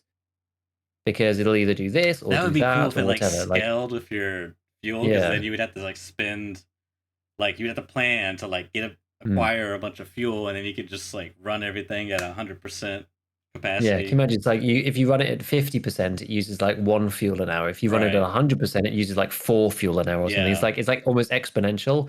Like exponentially harder to keep the max hideout going. You know, that's kind of the way that I've always thought about it. Yeah, so it's like you can run it at max, but you're gonna have to work like extra hard, to make it function. I mean, that's like most of that just boils down to money. So I'm intrigued to see what they're doing with this, because it could be kind of cool. They're coming at it from a quite a fun angle already, so I'm intrigued to see. Someone's just posted in chat as well about like anyone seeing the new shooting range as well, which is good because I'd kind of forgotten about that. But he showed it on. There was like they did this random Tarkov TV, and I was like streaming at the time. I think it was in the middle of the community drops and stuff, and I was like, I watched it for a bit, but it was just America playing Streets, and I was like, I don't want to just like sit here and watch that. Like I'll see the highlights later. And but they did show off like the new Streets on the Brain, the new shooting range. So I think there's now 2 more levels, but it's pretty cool, right? There's like targets that like pop up and you can shoot, and there's like different like time trials and things. Like it seems pretty awesome. I like it. Like moving targets. Well, good. It sounds cool. I saw on Pestily stream it got like there's a lot more depth. Like it's really deep down there. Does it go further now? Yeah. Like like it's funny because like one side of your hideout's like short and then the other side is like a really long corridor. It's funny. Yeah, that is funny. That's going to make it a real pain in the ass, though. If you want to do, like, I guess you're going to have to go to offline raids now because before I just like run to the end and then look at the recoil pattern. But because if you turn too far, it puts your gun away, right? You can't turn like completely 90 degrees. Yeah. So running to the end, you have to like go all the way down to the end to just like do the shooting. I don't know. We'll see. We'll see how it works out. But I think that is nice because people have asked for that for a little bit, and yeah, it'd be cool. It'd be cool. Especially if it's got that extra length, because yeah, it's very short right now. I meant to ask you. I saw that you were on BSG's show. Thank you. Yeah. On White Day. Was it White Day? Or was Yes. it? Yeah. What was that about? It was on White Day. Yeah. I don't really know. They they came like I was putting together the patch notes video. Yeah. And then one of the community managers was just like, "Hey, would you like to be on the BSG channel for a bit, like talking with like there's be 2 emissaries and 2 guests." So I was like, "Okay." And they're like, "Yeah, well, okay, we'll be on in half an hour." I was like, "Oh, all right." This is like, "Yeah, join the Zoom." I'm like, "Okay." and then Ewing popped up, and I was just like, "Oh, hello, Ewing." Oh, that's it was, cool. yeah, it was very last minute, but no, it was fun. I was just like, I'm here, like making my video, whatever. So yeah, let's do it. So we just kind of like did some of the preamble before while we were waiting for the patch to drop. So yeah, I knew nothing about it until like literally 30 minutes before the thing. So it was a nice surprise. I don't know how many people they went to. If it was just like, we'll just go through a random list and whoever responds first can be on. So I was just like, me, yes, I'm here. I'm here. Hello. What did you guys talk about? We talked about they wanted to talk about the like, was this live? It was live, yeah. Oh, okay. It was live. So it was me, Ewing, and Iron Fist and Philbo. Okay, yeah. Those guys briefed us a little bit before, but they said they wanted to talk a bit about the lore because Streets came with like that whole block of text at the beginning. And I'd kind of like skim read it, but like I knew most of that stuff. And me and Ewing, I know enough about the lore to just kind of like talk about various things about what may or may not be with Terra Group and USEC and Bear and blah, blah, blah. So we talked about that a bit and then just like went through different bits of the patch really, and partly about how, you'd approach a new map kind of thing.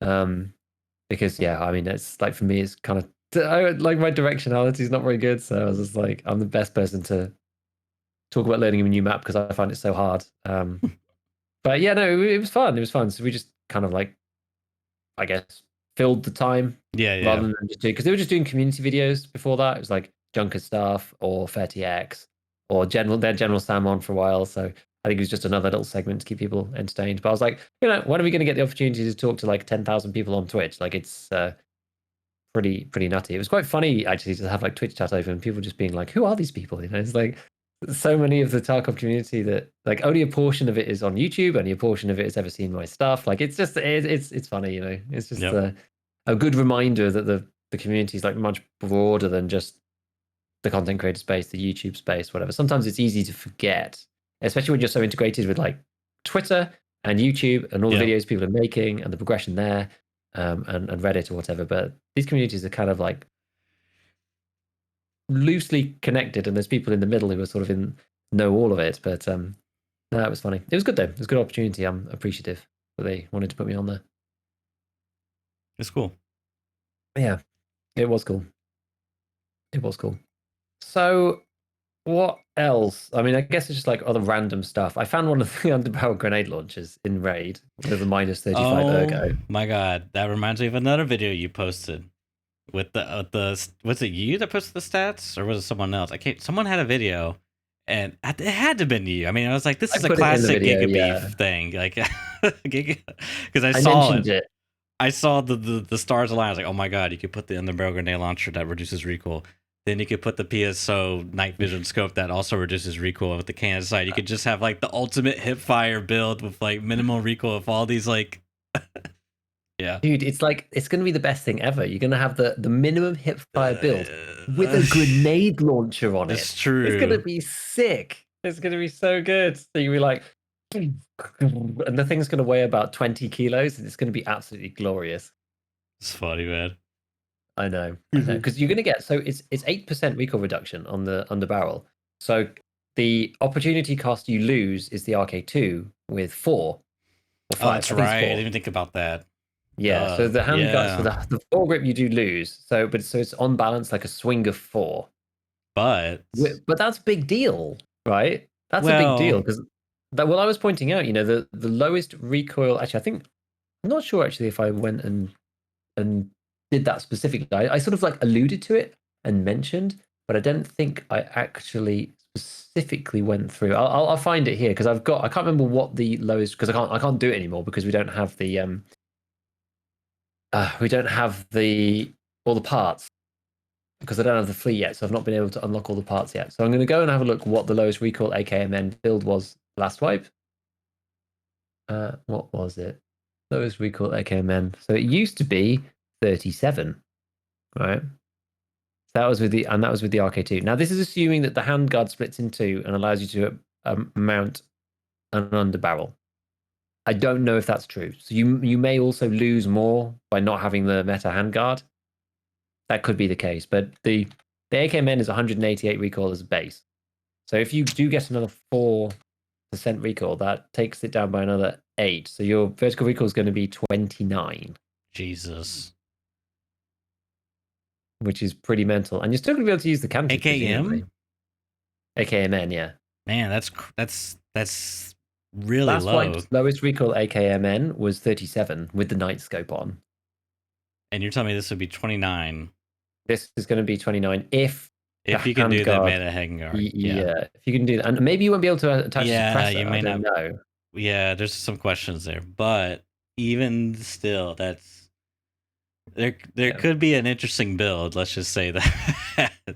Yeah, that could definitely be an interesting build. And then there's one for, actually, I'd have to find that. I haven't seen it, but there's the underbarrel for the AR-15 platform as well, which looks similar. I think the Ergo is even worse. Like the Ergo on the AK, I don't think I said it's minus 35, and I think the one for the AR-15s is like minus 40 or something. Absolutely appalling. So they're both 0.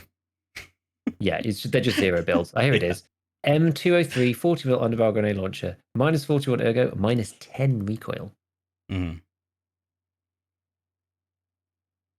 So we shall see. We shall see. Fun.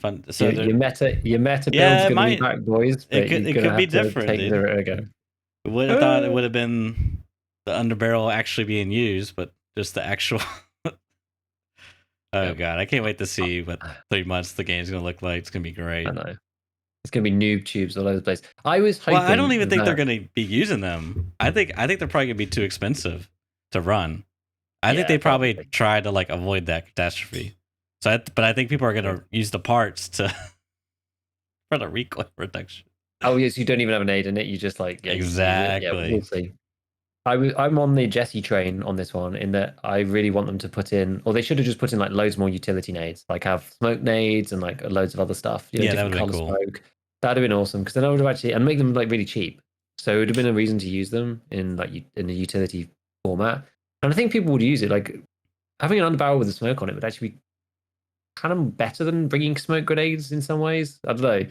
Because you can just go doink and just fire it off, right? It's like way more user friendly than like doing a pull the grenade and have to key bind it with the thing, and then we're gonna throw it and get it in the right place and blah blah blah. So I hope that there's gonna be more utility, and that's it doesn't seem to be the focus for them in terms of how grenade launchers work. Yeah, and I wish it was. I actually do wish it was. Yeah, so we're going to see. And then the org. Did you play with the org? So anybody needs to get their Christmas gift from the profile. You go to your profile on the website, and you can click the Christmas gift, and you get an org. You get a 42 rounder. You get a bunch of 30 rounders, and you get a load of 855. Have you played with it? I did not. I watched a video on it. It's very odd. They did recently change it, so it's not as odd, but at least from what I saw, I had to pull it up again. But yeah, basically it pulls to the right, quite dramatically. I'll give them points for creativity on this one, okay? Because it is unique, right? But it was essentially the worst of everything, because how they had it set up Well, was, not vertical recoil though. In fact, well, it could. You basically had a chance to go 90 degrees up or 45 degrees to the right, anywhere within that range, which means that you could potentially go perfectly diagonal to, what is that, in between 90 and 45. That's a decimal point, right? It's got to be like, horrible angle. yeah, something, I don't know, what would that be? Because 45 would be 35. Is it No, it'd be another 67 and a 45. half? So what's half of 45? 22.5. So 22.5 plus 45, 67 and a half. Yeah. Just as I said, and I didn't totally steal from you.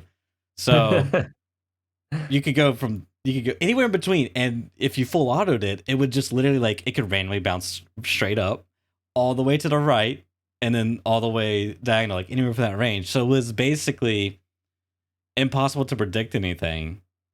It's like someone took the regular gun recoil and just axed it to the right. Yeah, it was such a meme gun. Like, I think the idea was cool. Like, let's have a gun that goes in one direction, but they had it too wide, which now they've narrowed it, if I'm not mistaken. Like, let's see. I have to pull it up. Okay, yeah, so it's now. Okay, yeah, so now it goes. It's how do you say this? Its angle is no longer right-sided. It's vertical. So it goes They up. took it away completely. Yeah. This is like just today they patched it. Oh, interesting. They took the right-sidedness completely away.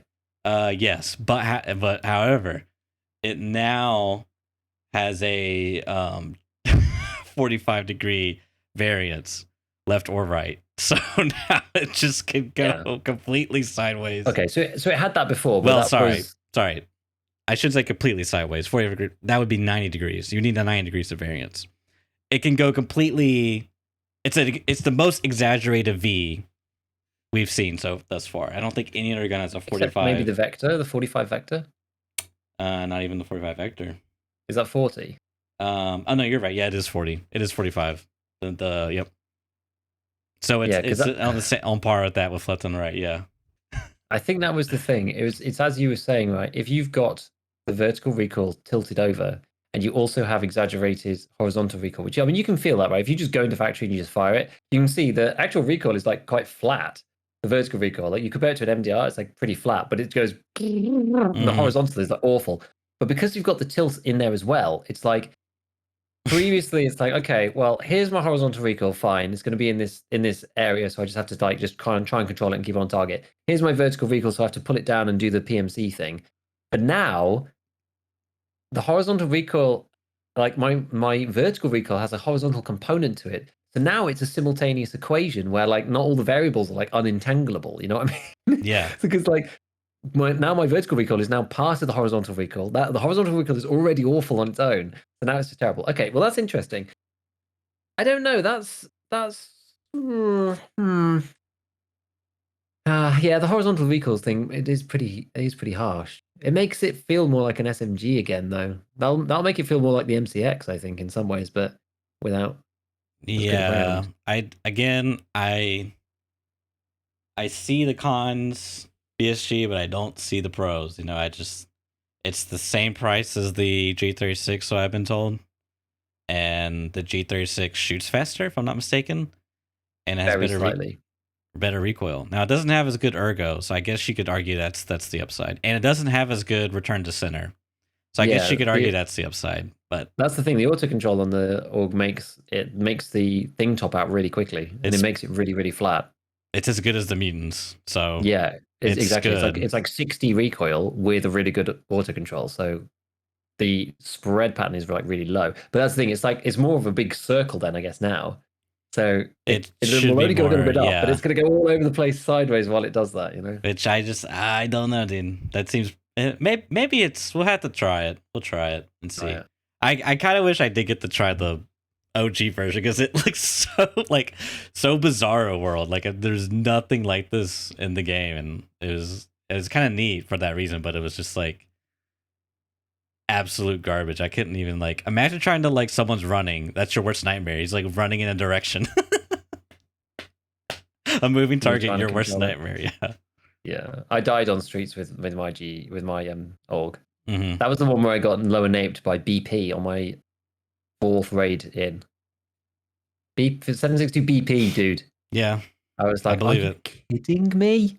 Yeah, it was annoying. I think someone just found a 103 in a box. Most likely. Yeah, that's probably it actually.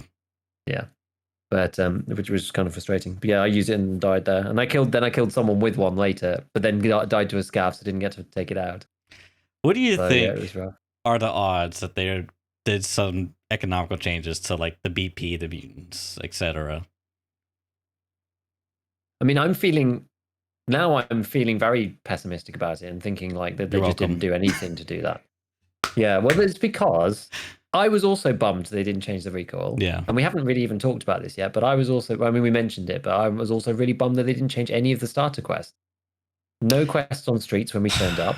Still delivery from the, like all the, I said it in my video, but it's just like nothing changed at the start. Like apparently Gunsmith 4 is different. Okay, great. So it's like, why didn't they change the order? They said they were going to change the order. Like all it would have taken for me to at least be like, okay, maybe they tried, would for them to have said the very first quest is extract on streets. That's it. And you can't do anything until you do that. That would have been pretty cool, but maybe they had easy as well. It was like you just extract literally, and even with the run through, like it doesn't matter. Just extract. Just change it up, you know.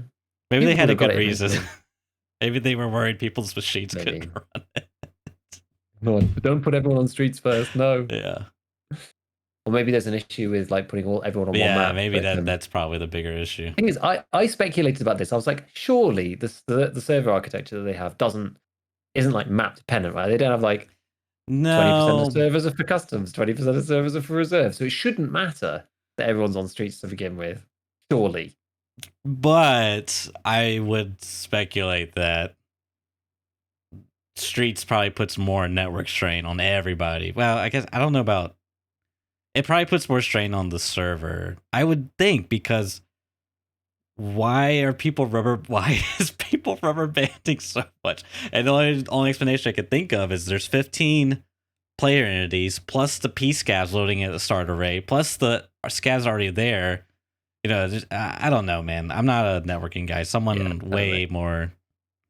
But anyways, I just wish they'd have changed it up right. It's like the old like I didn't want identify everything. I know. Go onwards, get Jaeger. I didn't want that to work, even though it's easy. And I was like, okay, I've unlocked Jaeger. I didn't want that to work this time. You don't like doing the same quests for the 13th time in a row, dude? Apparently not. No, apparently not. But yeah, when I did that, had shortage, had debut, had supplier, and had Gunsmith Part 1, I was like, this looks the same.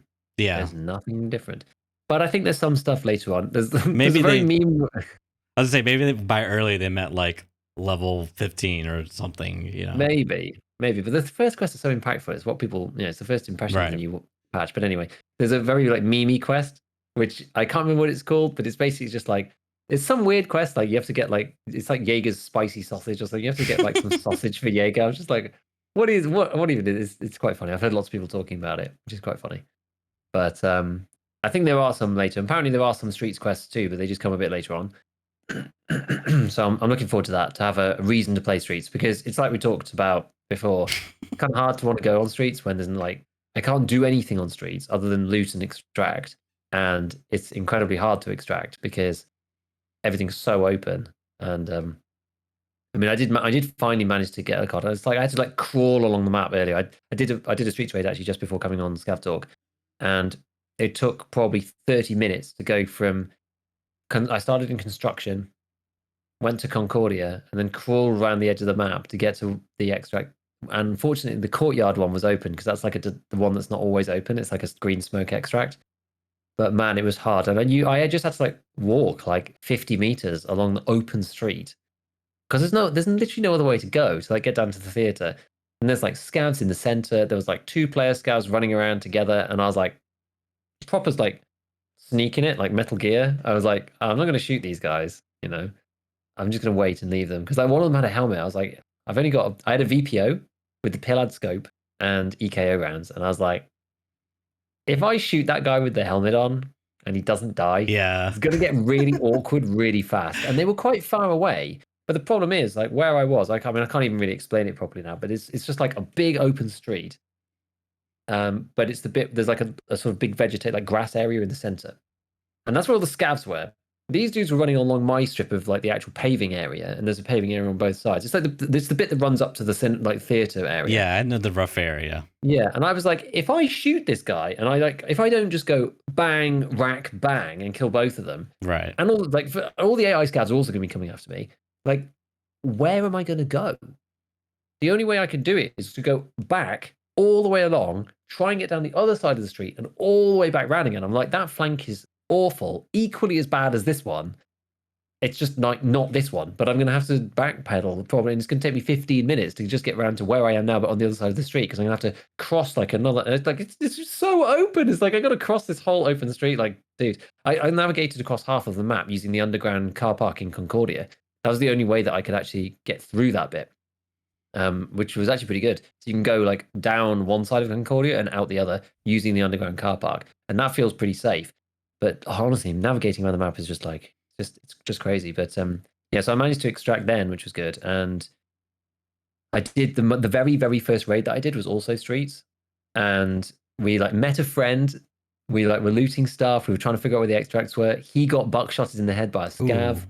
So he died, and then we were like trying to find things, and then somebody posted like a video that had been like uploaded to YouTube like 7 minutes previous, showing like where extraction zone was, and I was like, oh, maybe I can like triangulate where we are. We like managed to get out like while it was dusk with like 6 minutes left. I was like, yeah, we like the very first like it couldn't have gone worse honestly after that. Like the very first raid of the day one went like so well. We got like I got to like level 3 in like one raid because it was like got like 3,000 XP, killed like you got like 6 scavs.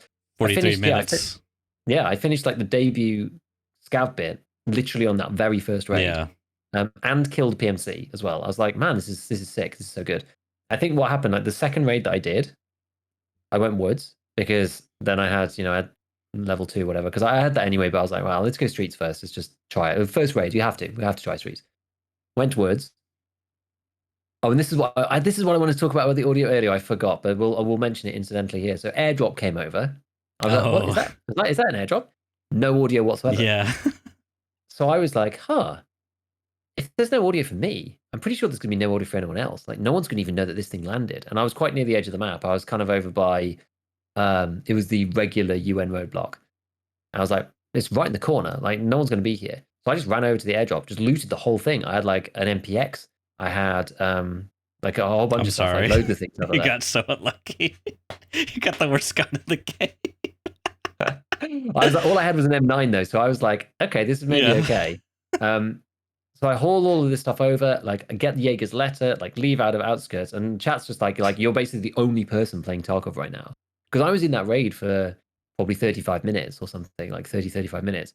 And about 20 minutes in, like the whole server system went down. It was like when nobody could play for like an hour and a half or 2 hours. Yeah, everyone was just like, that. dude, you're like the only one in game. Like everyone else is like just sat just looking at the black screen. And I was like, well, this is why I said everyone should just be in raid all the time because, it was part of my video. Didn't you watch the video? You should just be in raid because the worst part is the login server and you're going to get kicked out. And if you're in raid, it's fine. So I ate my words quite swiftly because obviously I got to the extract and left. There was just nowhere for the info to go. So I got black screen. I just got black screen. And I was like, well, it's probably going to be okay because normally when you extract and it's all broken or whatever, when you come back, you usually just have all your stuff on your PMC. Finally logged back in, but like it was an hour, right? They had to like bring the servers back up and stuff, get back in, complete rollback as if I'd never played. So I had to do Jaeger again, lost everything out of the airdrop, and from that point, things just started going to shit. It was after that point, it was just like I don't know, maybe it was something psychological about losing that raid. Like there's a raid number 2 that was so good. Yeah. And it just kind of like just sort of put me off. Then I had like a couple of bad PvP fights where I got unlucky and just got like instantly headshot like 3 times in a row or something. And then it was just kind of a downward spiral. I'm not sure. But yeah, the street raids I've had so far have not been too bad. Like other than getting like pinned on the street and just like not knowing the map well enough and just getting caught and stuck, like just with nowhere to go. I think that's a big complaint too. Somebody. Yeah, just being forced to fight somebody who's behind cover. Like in the middle of the street with literally nowhere to travel to. Well, Other than that, like it's been okay. even the buildings, like there was a building I went into, and then I was exploring, and it's not a big building, but it's a building. And then I realized, oh shit, there's literally one way in, one way out. If someone saw me go in here, and they know that information that it's the one way in, one way out, I'm absolutely fucked here. Like this is an awful building. I do not ever want to go in here. So I figured that out real quick. But I thought that was really I was like, really?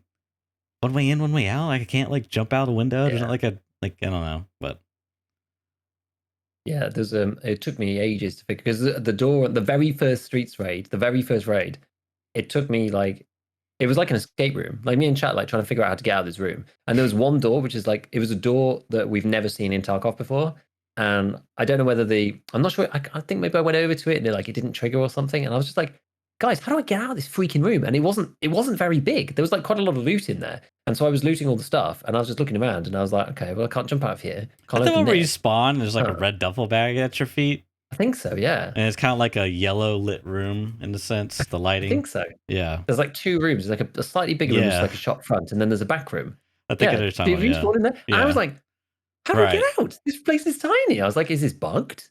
And then it turns out that the grey paneled door, which is not a door we've ever seen. Yeah. Was the way out. I was like, this is just so so weird.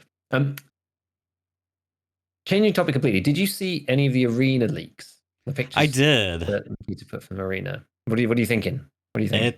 It looks like a free to play game from the 2010s. I love it, dude. You got the simple start option settings on the left, and you got the character. Usually it's a female character with giant boobs and scantily clothes holding an M4.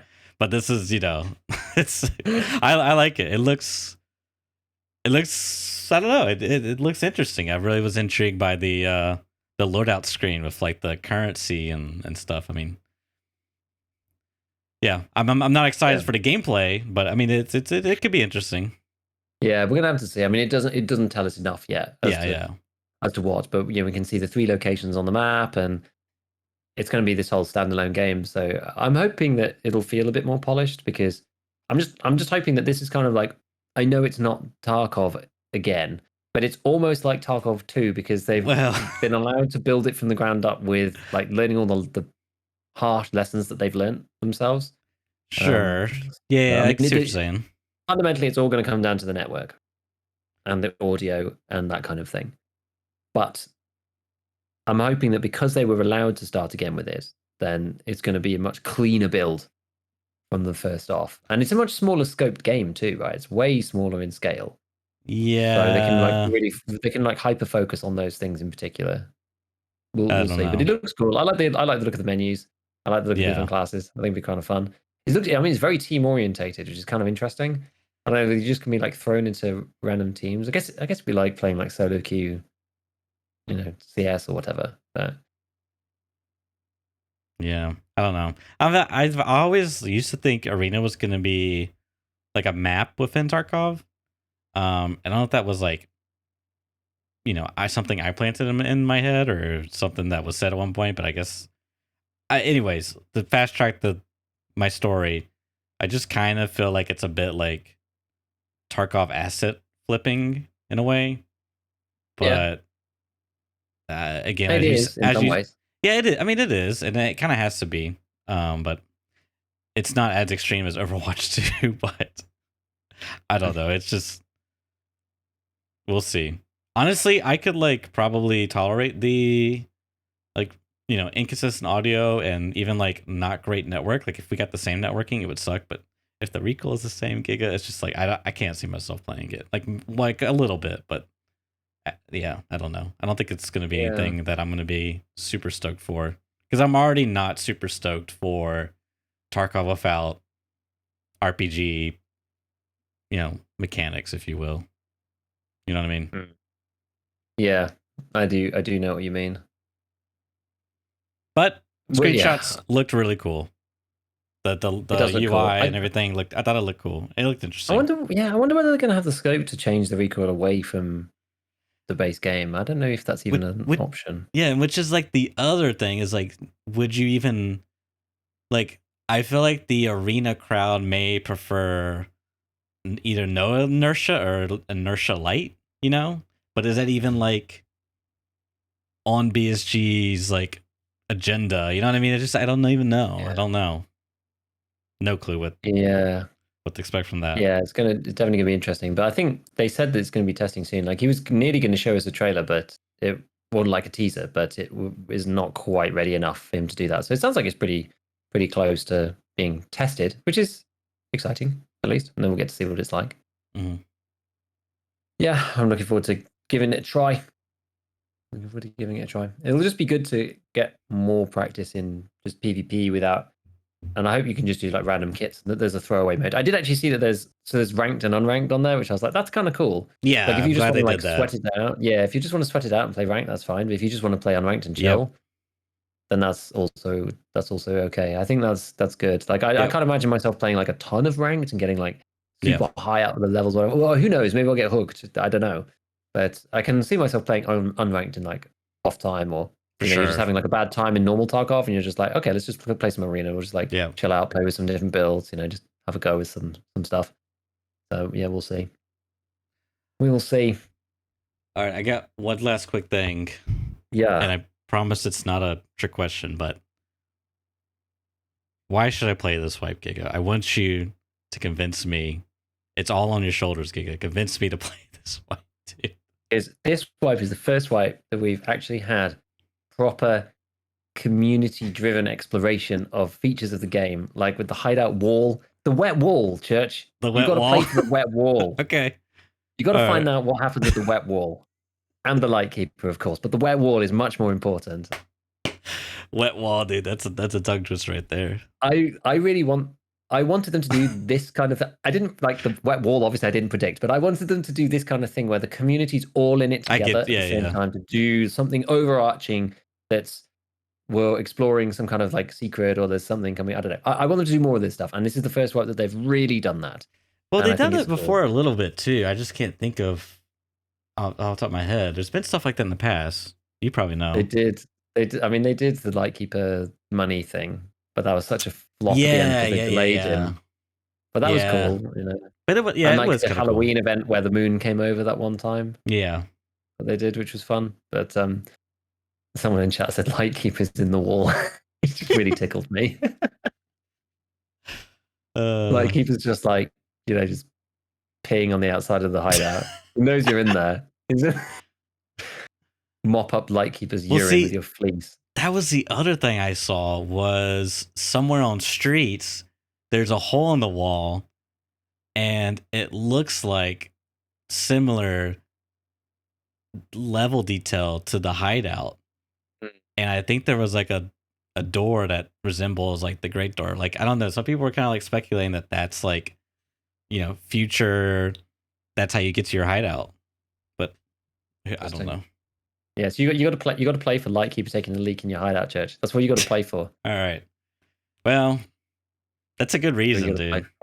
Yeah, try the FSR thing. Like, try and get your FPS to make sense, and try and like learn a bit of streets and get around the positioning thing. I'm sure you'll enjoy it once you get the FPS into a sensible place, and hopefully they do a bit of a hot fix or whatever. But I don't know. We got to play the streets. You got to play the streets patch. You have to. You have to. I mean, I'm going to play a little bit. Talking to you today, I kind of want to play, but I don't know. We'll see how it goes, man. It's really just gonna come down to like me not having bad experiences, and streets seems to like be the most possible place I can have the most bad experiences. So we probably like that was my plan. Is I was gonna only play streets, but I just don't really see myself doing that. Yeah, I mean, yeah. If you can fix the technical stuff, then it'll make it easier, I think. Yeah, I'll give it a look at it. Maybe I'll see about tweeting towards Chippewa about the DLSR and the FS, because he mentioned something about FSR, so you could maybe use FSR plus DLSR to do some crazy witchcraft. Yeah, that's a good idea. Yeah, he's a hardware wizard. So. Yeah. I like him. Cool. All right. Oh yes. One last final thing. Sure. Although I guess this may be too late actually this is going to be too late for most people when this goes out. But anyway, whatever. Like, drops are ongoing at the moment. I'm going to have drops on my channel. The first drops are going to be tomorrow, on the 31st from 1 p.m. UK time. Like, everyone's the same drops for everybody. So the usual afternoon slot for me. And then this one will be relevant. I'm going to have them again on the 4th. But I've got to start at 1 in the morning and go until 1 p.m. because they gave me the other slot for the 4th, which is hilarious. So I'm going to go to sleep early and then wake up at like midnight or something and then just like stream from then, dude. I don't know why. Anyway, come on the 4th if you missed it. If you missed the 31st already, come on the 4th and see me in the middle of the night. I'll be streaming for 12 hours and it'll be funny. Good stuff. All right. Well, with that, I think we'll wrap it up here, everyone. Thanks everyone for tuning in, and we'll catch you all next week. Later.